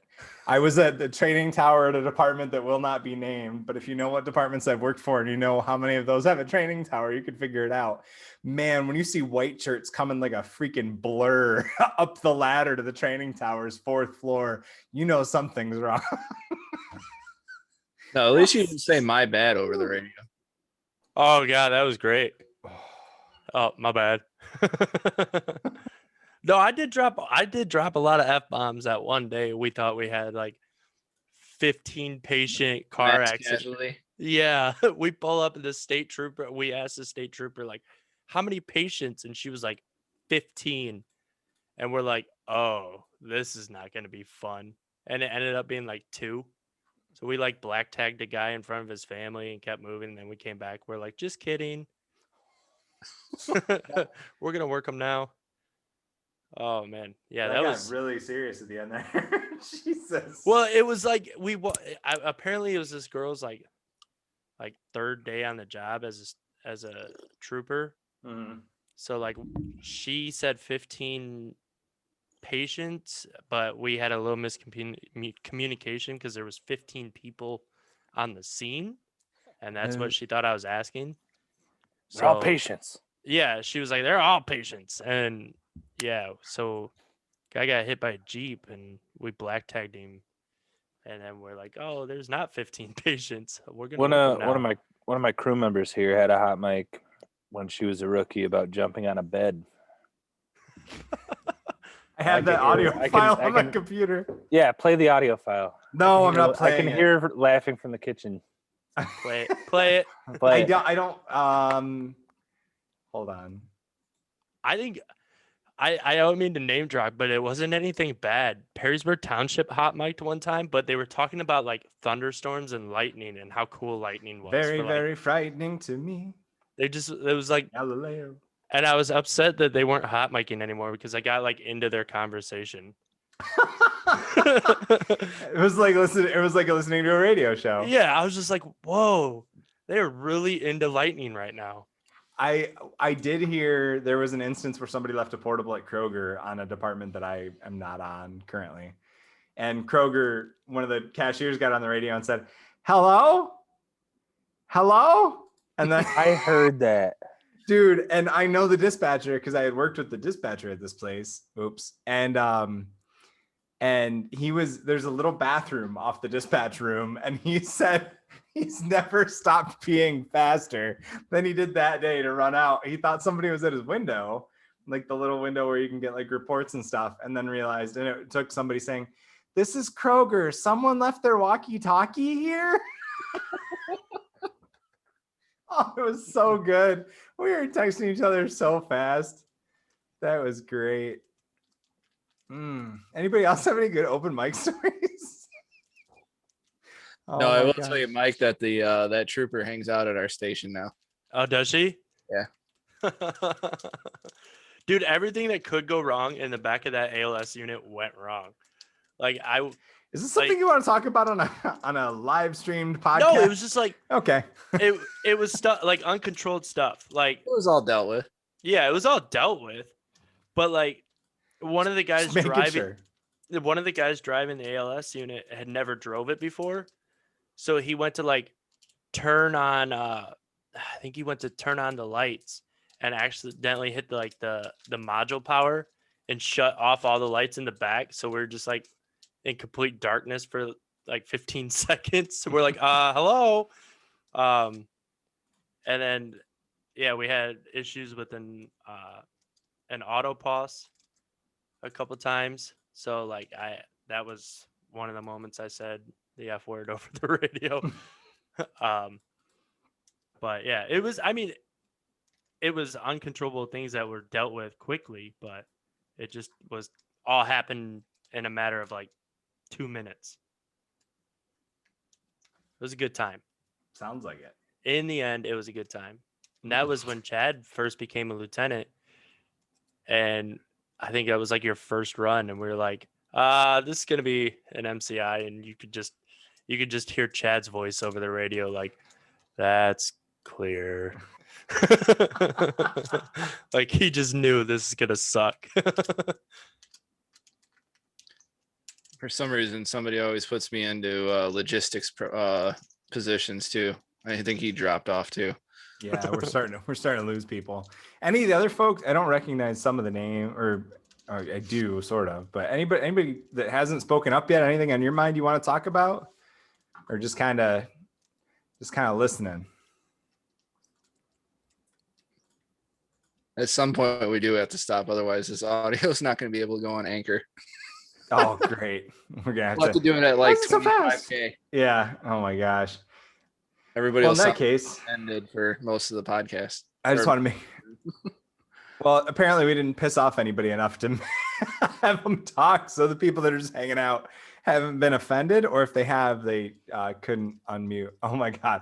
And now I've got Facebook telling me a firefighter's guide to communicating via two-way portable radios. It's like it hurt me. So any ideas, any thoughts, anything on your mind for next week? We'll revisit Euro helmets. This is my new permanent background, Barrett. Perfect. I love that you cover up my face. I love it too, but that's only because I'm incredibly egotistical and I'm in love with myself. I would like to next week. Can you Photoshop Ben's mustache on Barrett's face? Yes. Yes. Please send that to me. I have. Send it to me. I have all the editing software. Can we talk about Daniel Dorner's tactics on the fire ground next week? Ooh, we don't. No, we're not. We're not talking about freelancing. God damn it, you guys! But it's so effective. See, and I knew that's what you were talking about. Rip packs. Rip packs. Who said rip packs? Tony. Oh, rip packs. I mean, we could talk about them, but it'd be better if we get a subject matter expert in here, because we don't do a lot with rip, because again, there's a lot of people out there that are more skilled than we are. So I want to know more from Ben next week about fighting fire down there in the holla. All right, we can talk about rip packs, and then in what? In the hollas. He's laughing. He knows what I'm talking about. Down there in the hollas. We gotta get Hartbarger and Kelly on here for the rescue engine. Oh God, it's not a rescue engine; it's a transport engine. Are we really gonna have a rescue engine conversation? No, that's the next transport. Oh my God, this is the part where everything derails again. So now we have the same. Oh, hose loads, nice. Okay. Minuteman all day. We have the same ending. It's either We've more heard bitching about Chelsea Euro told us. helmets. You're so right, because it's 30 seconds and then there's 30 more seconds for cuddling. What? I said Minuteman, and then he said, yeah, we know, Chelsea told us, and I was like, it's more 30 seconds and then 30 seconds of cuddling. You know. I don't know. Oh, sorry, Chad. He doesn't have I'd say that's a endurance. compliment. His is 28 seconds. Chad's got the big balls, remember. So we've got rip packs, hose loads, anything else. got We usually try and go elephantitis. for 3. What's that? I got elephantitis. Coolers versus water bottles on the rigs. Wow. Now we're getting. Oh We're my stretching. God. Okay, we're gonna lose audience members on that one. That's gonna be a heated debate. Serious discussion. I wish Tony was voicing this stuff so we could really. He's in bed. Everybody else is asleep. I know he's in bed. You want me to yell for him? No, that's all right. He can only get so mad. True. All right. So next week, Just rip yell packs, for hose him. loads, and then what was that? Yell for Tony. Bring him out there. Why not? Tony, get your ass out of here. He's hard to get out of bed. Oh, here he comes. And he walked out and he started typing. It's not hard for your mom to get me out of bed. Oh, I believe that. You gotta walk all the way out Out just to of say that. bed. dang. 2021 making mom jokes. Hey, Hi. you guys didn't see me shirtless, walk out of the day room. It'll be on the recording. No, I missed that. I don't know if you guys saw that, but I he missed definitely it. walked out here shirtless. I gave Dan a hug and a kiss when I went to bed. Jeez. Kaminsky saw that. He messaged me privately. Oh my God. All right. What did I get out of bed for? Just so you can see my Just ugly to get mug? just to make sure you'd be uncomfortable just for a minute. Is the water bottle? You want to have a serious discussion about that? No, I don't. I've already had the discussion with somebody else before. Like a heated discussion? And water coolers are just disgusting, and nobody ever keeps up with cleaning them, so they're pointless to have.